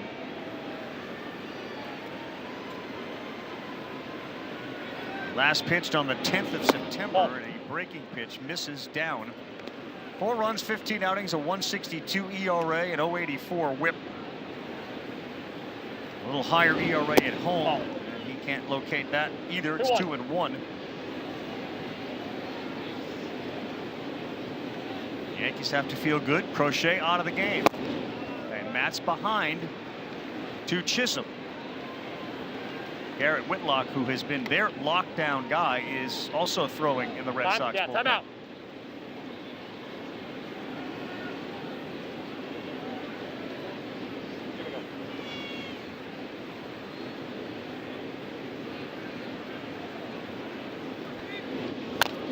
Chisholm swinging for the downs on 3-1. I got your head in one. You mentioned Whitlock in the bullpen.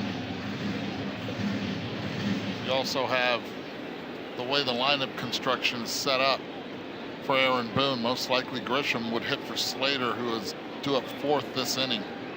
So how about this? Jazz first complete 162 game season with the Yankees. 40-40. Only Soriano did that. He thinks he's got a race here. Matz is over there. He dives and he's out. Both Matz and Lowe realize Chisholm thought he's got himself a chance for a hit. A head-first dive into first. It always scares me when you see players dive head-first into first, and yeah, he got him. Dangerous play.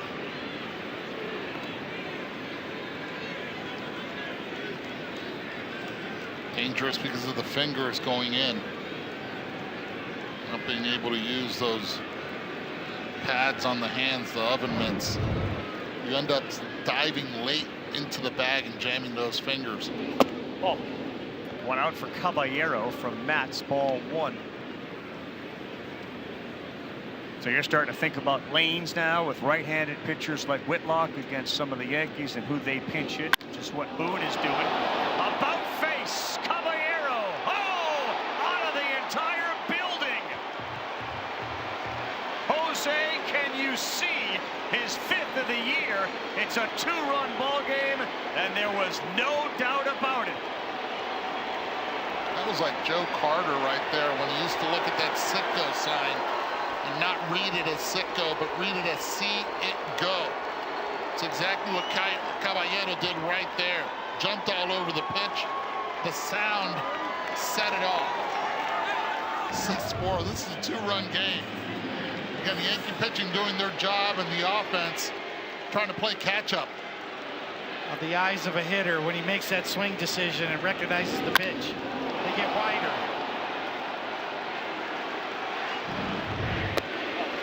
Judge on Friday night, Caballero today. Exit stage left and onto, if not a car, a road beyond the wall. Way inside to Rice. But the Yankees, and you mentioned this home run hitting prowess, almost 51% of their runs have come via the home run. Seattle is second in that category, and all 4 tonight.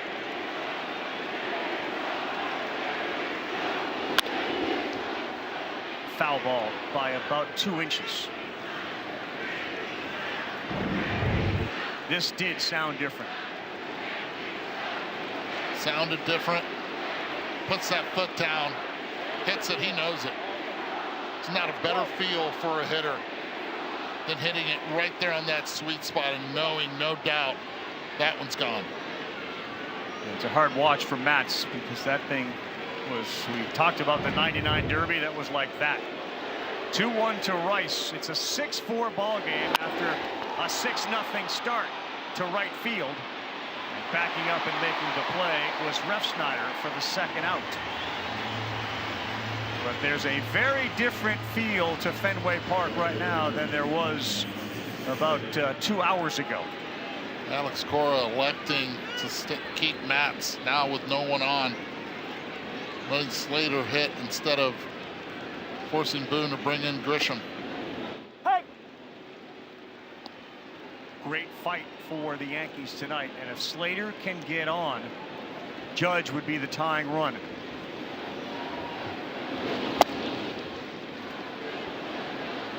Slater's happy to see Crochet out of the game. Is he? 3 straight punch-outs. Between Slater and Judge, 5 of their 6 plate appearances ended in strikeouts. Of course, Judge hit a big home run, but he struck out the first 2 guys 5 times. Slater's gearing up for the fastball now. 2-1 count. There's Chapman out there getting loose as well. Slow roller. Matt's going the other way. He's able to deflect it to himself and pick it up for the out. And he gets to avoid, or the Red Sox do, another date with Aaron Judge. Yankees have got 4 after trailing 6-0. Week 2 Monday Night Football, it's a doubleheader. The Bucs and Texans, special start time, 7 Eastern time on ESPN, ABC, and ESPN Deportes. And then it's going to be the Chargers and the Raiders on ESPN and ESPN Deportes. Both you can see on the all-new ESPN app. Coverage will kick at 3 Eastern time with NFL Live. Then Scott Van Pelt, the Monday Night Crew, at 5 o'clock. A Week 2 Monday Night Football doubleheader. Caballero crushed the ball. It's 6-4, and now the Yankees go to Mark Leiter. His first pitch is in there for a strike. Coming off an absolutely nightmarish last appearance. He and Fernando Cruz gave up 9 runs in that game. They got no outs in a disastrous 7th inning. But we've seen the bullpen start to take a little bit better form here in this series. And now it's Leiter's turn to see if he can follow suit.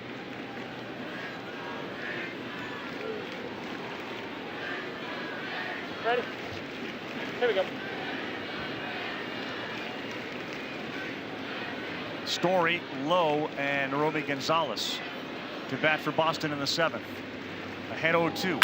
And Trevor Story lifts one high to left. Stanton is out there. He's tracking it, and he's there to make the play. And you can breathe again. It's just amazing to me that pitching in both of these ballparks, Eduardo, that at Yankee Stadium, every fly ball to right, you hold your breath, and here, every fly ball to left, you can't relax if you're on the mound. 100%, especially tonight when it's hit against the Yankees to left. Such a contrast, these franchises, these ballparks. It's just really remarkable. There's so much character all the way around to this rivalry. Yeah. Down to the ballparks. Agreed. 75th time. Red Sox have won 39, lost 35 in the Sunday night baseball history between these two teams.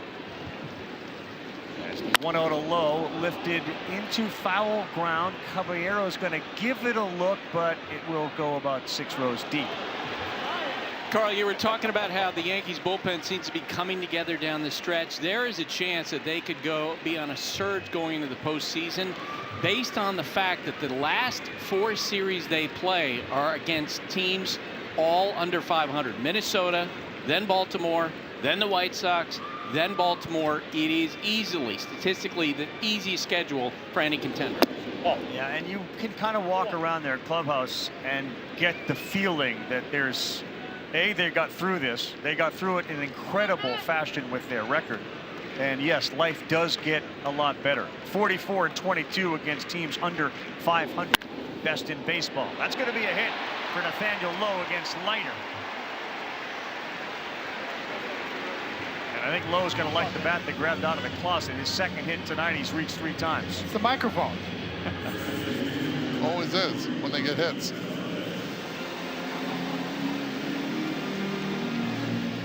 So that's the Yankees schedule. Look the other way, and the remaining schedules not easy for the Boston Red Sox. You get the Athletics at the Rays, at the Blue Jays, and against the Tigers.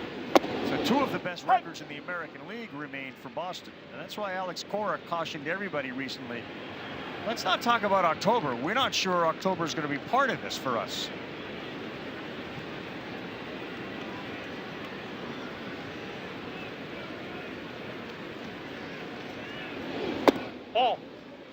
Off and down. It was in direct contrast, by the way, with what Jazz Chisholm said after the game yesterday, which is we're the best team in the league. You get Cora cautioning about October baseball, and Jazz declaring we're the best team in the league. On the ground, they may have 2. Chisholm fires, and they got him. Caballero and Chisholm have partnered very well in the middle of that infield. Red Sox denied. Guess who's coming up when we come back? Aaron Judge.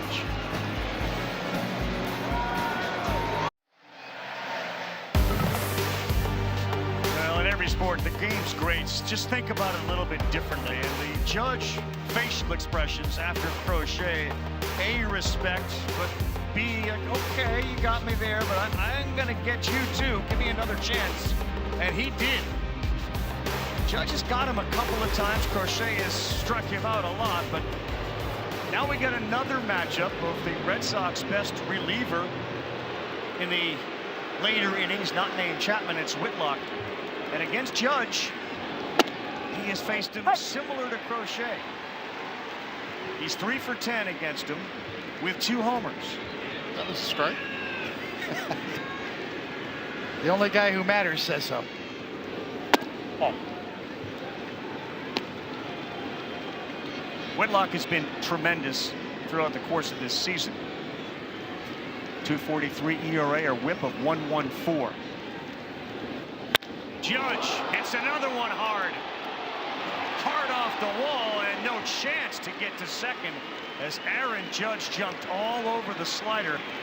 And Whitlock is feeling relieved that that thing didn't get elevated because it was leaving. How did it not knock down one of the letters? That ball got there in a hurry, 113.5. It just hung there.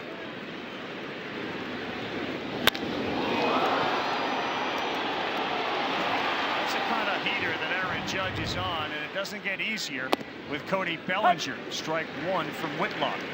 The sound off the bat and the sound off the wall. What? Big audio dynamite.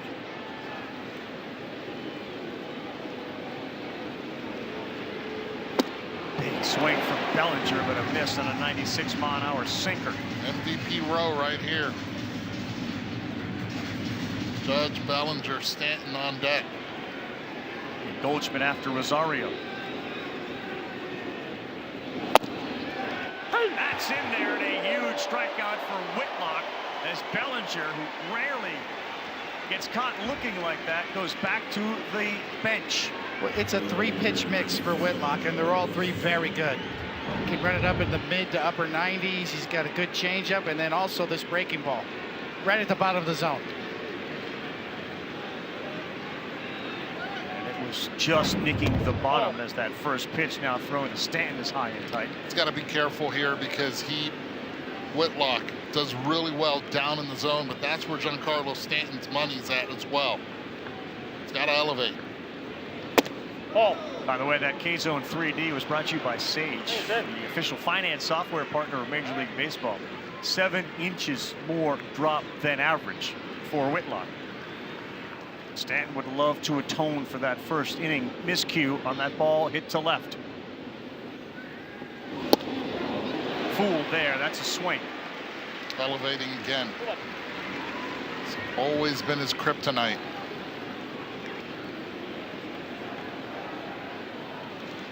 Yankees, who have got off the mat to pull within 2, finish the job. Stanton, big swing and a miss. 2-2.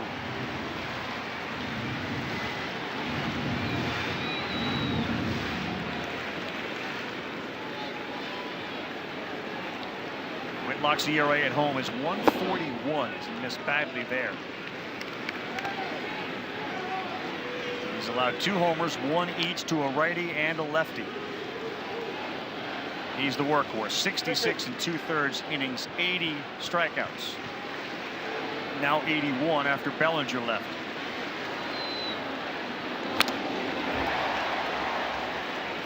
That look from Whitlock. He thought that was strike 3, and Stanton got it off the tip of the bat. Stanton feasts off mistakes. Whitlock keeps making pitches down the way. It's going to be hard, but if he hangs one, that's where Stanton can do some damage. 7th pitch of this at bat. Judge off first. Strike 3 again. Right at the knees, if not below the strike zone. He gets the call.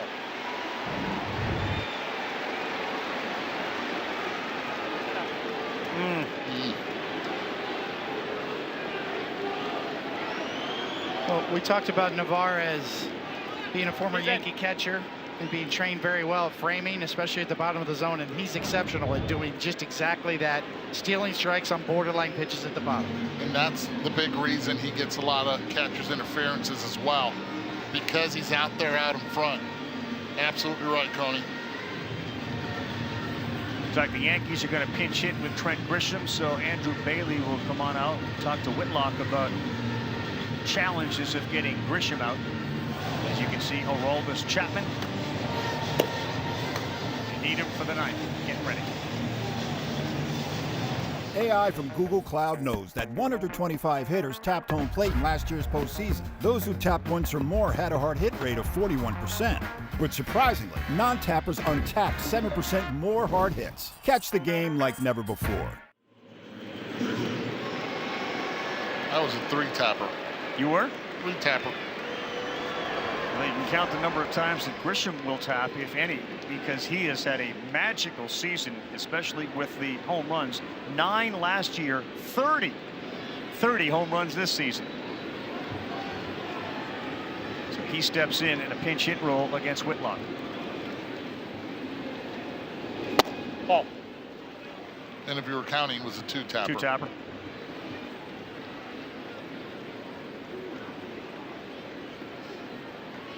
He will not chase. One of the best chase rates, lowest chase rates in the game. That's a good example. Not that that was a pitch you generally offer at, but he's certainly not gonna.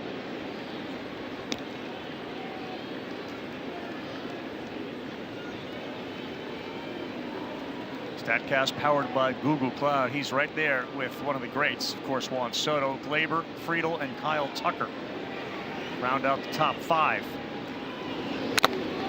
Right. Yeah, that was a changeup, and he was out in front.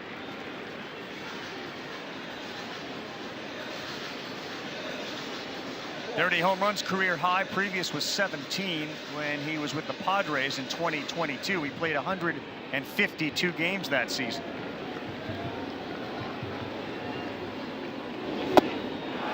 Hold again. This is what has made Whitlock so effective this season. Just an outstanding pitch right there. Great arm action. Grisham not coming off the fastball either. He'll adjust if he has to, but he's still staying on the number 1.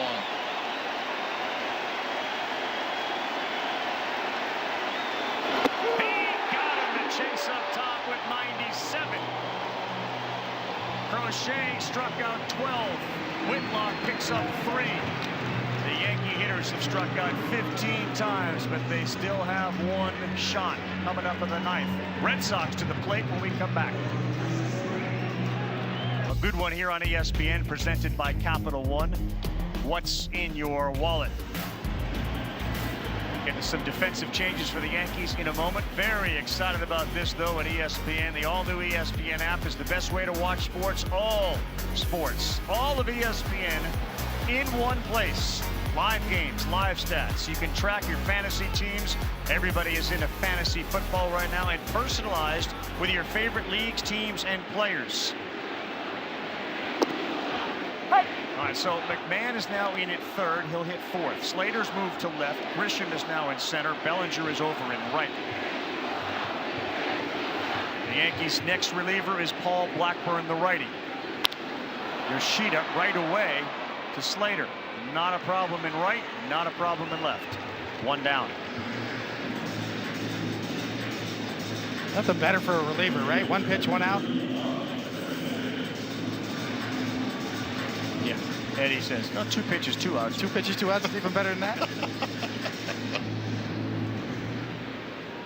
Hardly ever see 3 pitches and 3 outs anymore. It used to be a fine if you're the hitter and you allowed that up. Strike 1 to Ref Snyder. Has there been improvement from Blackburn recently? Because you saw the numbers, they weren't great. Yeah, no, he's sort of a middle reliever, spot starter type. He started in his career. Innings eater. He's got a good slider. Right there. You see that cutter slider, 91 miles an hour. Good feel for it. He knows how to pitch. Not overpowering. Right. Relies on movement. He was with the Mets. They DFA'd him. Right back at you, and that one is past the dive of Chisholm. And another hit for the Red Sox. Ref Snyder's first of the night. After 10 hits yesterday by Boston, matching the Yankees' 10. Total now into double figures again. They've got 12 tonight. Well, Rob Refsnyder's just a professional hitter. You know, you hear that term? He's a pro. That's what he does. He gives you professional at-bats. Going to pinch run for him here.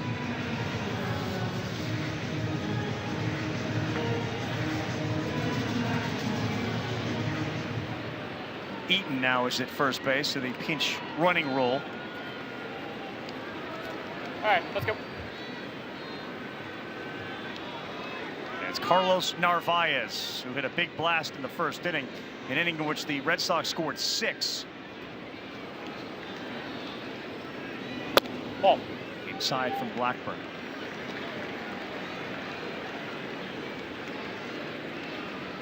Yankees will have Goldschmidt, Chisholm, and Caballero, who's got a home run tonight, due up in the 9th, likely to face Chapman if the score stays the same.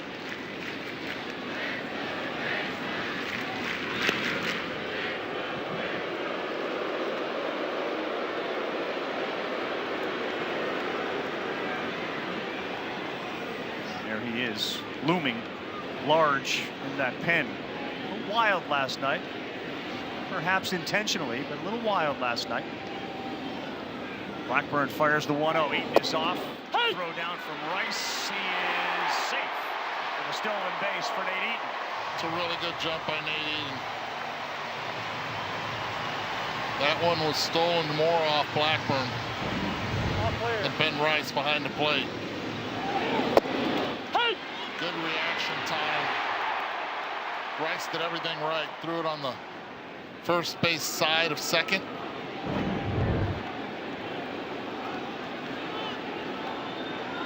So in a scoring position with 1 out for Narváez. And that was a really well located pitch, and he swung at it right on his fists. Remember, the Red Sox and the runners in scoring position had come in 1 for 15 in this series and 5 for 42. They went 4 for 4 to start the game, but since then, because of the relievers and the much better work with runners on, I should say, 1 for their last 9.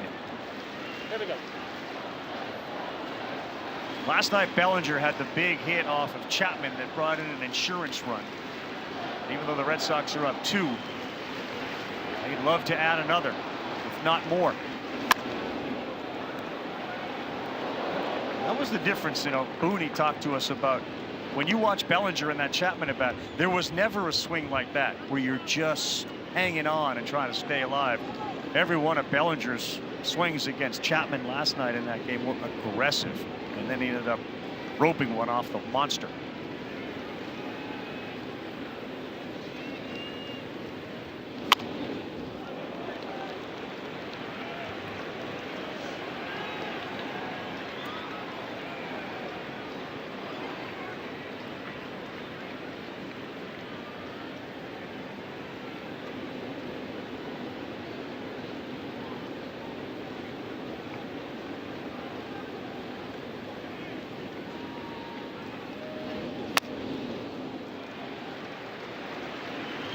You can stream MLB Network 24/7 for the whole year, plus live audio for all 30 teams. No blackouts, includes access to minor leagues, MLB Big Inning, and available pre- and post games. Visit MLB.com/@bat for details. 4 consecutive foul balls off the bat of Narváez. And he got him there. He threw the fastball up and in. Narváez expanded the zone a little bit, and that helped out Blackburn. He expanded the zone in the entire at-bat. 1 way inside, 1 outside, and this one above the strike zone. Taking advantage of his aggressiveness. Good time to drop a 4-seamer. Nothing but cutters and sinkers, and then up top he goes 4. Gets it done. Here is a struggling Cedar Rafaela. Strike with a sweeper at 82 miles an hour.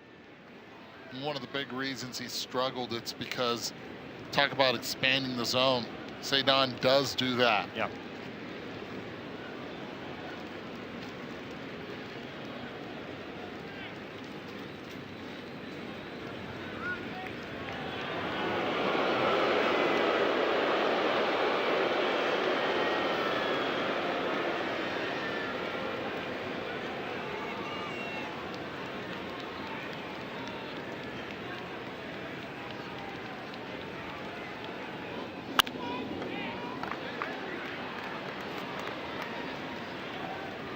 Kind of classic caught in between. Alex Cora talked about Rafaela being caught in between. What that means is late on the fastball and out in front of the breaking ball. So It's all about timing for hitters.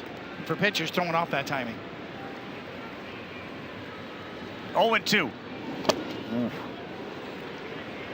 It's a good job by Ben Rice. Working on all those picks at first base. Yeah. 1-2.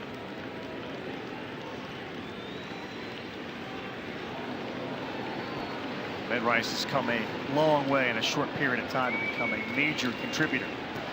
But the focus on Rafaela and Blackburn. And that one is up the middle. Fielded. Caballero fires. Oh, that's a neat play in short by José Caballero.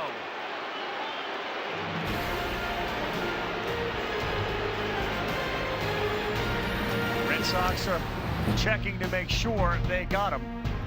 And a difficult play and a hose from José Caballero by half a step. He got him. Chapman coming in. Well, love a little drama at Fenway Park on a Sunday night. Our baseball game here on ESPN, presented by Capital One. What's in your wallet? Have to have an entry, and Chapman does. Part of it is to see the legend that was Luis Tiant.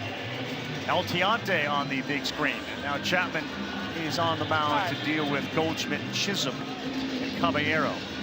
He is a freak of nature, is Aroldis Chapman, and that 7% walk rate is half of his career rate.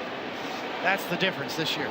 Goldschmidt first up, 2 for 11 in his career against Chapman, and he fouled off the first one at 98.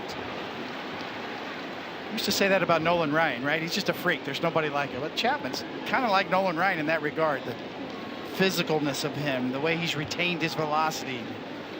There's nobody like him. Physically, it doesn't look like he's changed at all, if not gotten stronger. Eaton stays in right. That one sails way high. And that's thanks to his work regimen, because it is strict. The only day off he takes from any weights are Sundays. Every other time he is working out early mornings.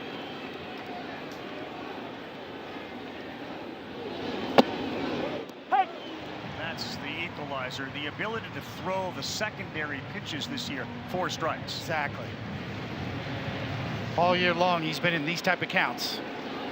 Difference between 1-2 and 2-1 in years past. Goldschmidt on the ground. Story up with it. And a bad throw, and Goldschmidt is out of the baseline, and he is called out in an effort to avoid low, and there's one down.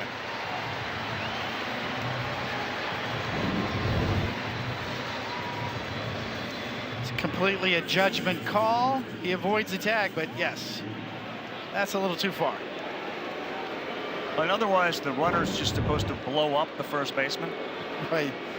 You got 3 feet once the baseline is established. And that's a little more than 3 feet there. I'm curious to see right here, Jazz Chisholm first pitch. I want to see his feet more than anything. So he got a fastball yesterday that looked like it was going to hit him right in the midsection. Chapman.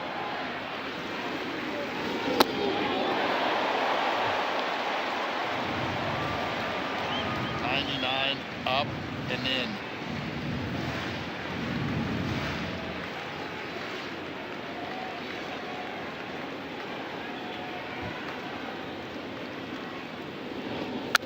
Yeah, it's 0-2. Chapman takes a few steps off the mound to retrieve the baseball. He took a lot more than just a few steps off the mound last night.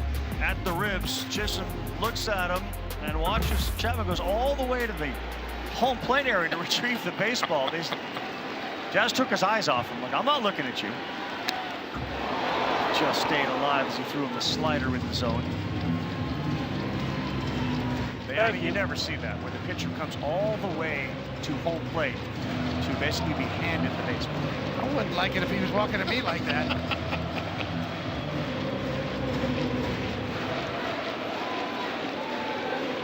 Caballero's got a homer. He's on deck. If Chisholm can get on, it will be the tying run to the plate. On an 0-2. Hit hard. And another snare over there. And how about Romy Gonzalez defense tonight?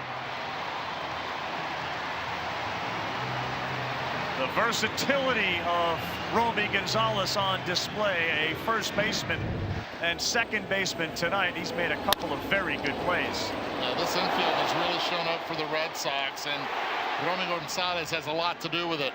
We've seen plays to his right, this time to his left. The Red Sox are 1 out away.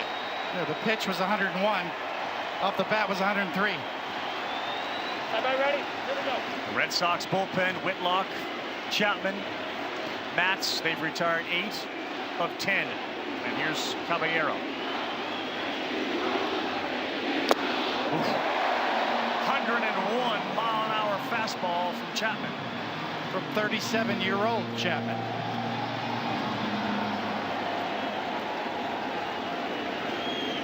Exactly what you hope for when these two teams meet. Another one at 102 this time. With ride.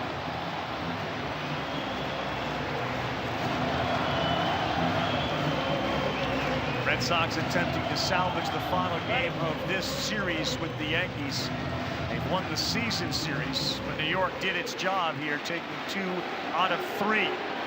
Not over yet, Chapman on an 0-2. He got it! Another 100-plus-mile-an-hour pitch, and he strikes out Caballero and delivers a Red Sox 6-4 victory. The 75th meeting on Sunday night between the Red Sox and the Yankees. Well, it was early and often. It was the first inning for the Red Sox. 6 runs after that. The New York Yankees tried to peck away, but they just ran out of bounds. Well, the Yankees took 2 out of 3, but a huge win for the Red Sox to stay right in this. Trying to get to postseason. Both in position to be in the playoffs. With Crochet on the mound, it felt like the Red Sox needed it. And that is how he has now ended 30 games. He's picked up 30 saves with a look like that. A vote that would make Madonna proud.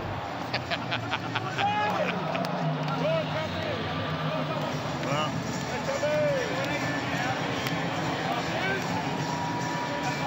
the theater has been terrific for these two teams over the course of our Sunday Night Baseball lives at ESPN. And before we send it off to the WNBA, a reminder, next week, Mariners and Astros in what should be an electric environment in Houston as well, for two teams battling for the top of the American League West. This was the 75th matchup, Sunday Night Baseball, between the Red Sox and the Yankees. The Red Sox have now won 40 of those, the Yankees 35. Well, as they move on now to their next series, this is what it looks like. In the East, it's the Blue Jays. 4 games clear in the loss column of the Yankees, with the tiebreaker, by the way. Boston and Houston separated by a game. It is tight. Let's go down to Buster. Alex, you guys get 6 dominant innings from Garrett Crochet. What'd you see in him tonight? Thought he was really good. Gave us a chance to win. Every time he takes a mound, we feel very confident in our chances, and finally got out to a lead tonight. That was nice. So gave him some run support, and when you give a guy like Garrett run support, normally it goes well. I'm going to ask you about that first inning, but first, what has Crochet meant to the team? Oh, he's been unbelievable. He's been a guy you can count on every time out to go and be aggressive, compete, and give us a good chance to win. And he's been awesome. He's a leader. We got a bunch of young guys too now on this pitching staff that he's taken under his wing. What do you feel like you guys did well in that first inning against Will Warren to get those 6 runs? I think just string at bats together. I feel like when we're on base, we're putting pressure on, and that's when our offense is at its best. So just the more traffic we can get, the better. Your words are valued. What you say to young players, you guys have 2 weeks left, game and a half behind the Yankees. You got the Rangers, you got the Astros behind you. What are you saying to them? One pitch at a time. That's it. We got to win the next pitch and then move on to the next one. This time of year, you can't be thinking in the future or in the past. It's got to be the next pitch that's in front of you, and you got to stay locked in on that and execute. Alex, thanks.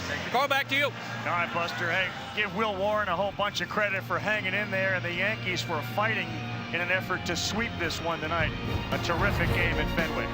Yeah, really good game, good defense. We saw it telling you right now, do not sleep on Romy Gonzalez. Stay tuned. These two teams, iconic franchises, are on a collision course to meet in the playoffs. Yeah, they could very well meet the wild card, but still a lot to be determined. We'll see you next Sunday with the Astros and the Mariners. For Ivan Salkowski, who keeps things coordinated up here in the booth, our producer Andy Jacobson, Mr. Griff, our director, Sarah Langs, Eduardo Perez, Buster Olney, David Cohn, I'm Carl Ravitz. Thanks so much for watching the WNBA playoffs pregame coverage. Stay tuned.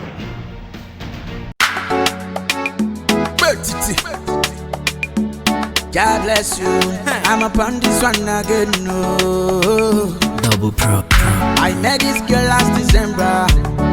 Her name na Monica. She sent me her picture from Twitter. She dey always wear short Nika tie. Monica too fine, no, but Monica too like money. I spend money for Monica. She still the follow. She still the waka. See Monica with Brandy Boy. I see Monica with Double Pro. I see Monica with Tomo Healer. GC, now waiting this up. God forbid Monica. Monica no be wife for Matilda. Too much money for Monica. I buy many things for Monica. Yeah. School fees for your brother. Christmas clothes for your sister. Plenty wrapper for your mother. I buy your father Okada tie. She still the waka. She still the follow. God forbid Monica. Monica no be wife for Matilda. If you get money, Monica go stay with you. If you not go get money, Monica fit stay with you. Monica, follow. If you get big things, she swallow. If you don't get, borrow. Monica no dey for Kaluka, fit shame you. If you're today, no be the same you. Why can't they love the same you? Monica, when I see for Facebook, Monica go far away. Monica dey with that day. Fuck me, I go away. When tell me I like it. Just you can't spend money. Monica want come party. If you no come concert, Monica no be dundee. She like dundies. Come to my place, she go run, come. I swear she go run, come. She see me take out money, she go shake bum. She go shake bum. She dey pepper for mat like say I lick dum. Like say I lick dum. She do like skin touch, she know they use condom. I swear she know they use condom. Monica, oh, Monica go kill the best, yo. Too much money for Monica. I buy many things for Monica. Yeah. School fees for your brother. Christmas clothes for your sister. Plenty wrapper for your mother. I buy your father Okada tie. She still the waka. She still the follow. God forbid Monica. Monica no be wife for Matilda. Monica da. Honey, you be no da. Monica da.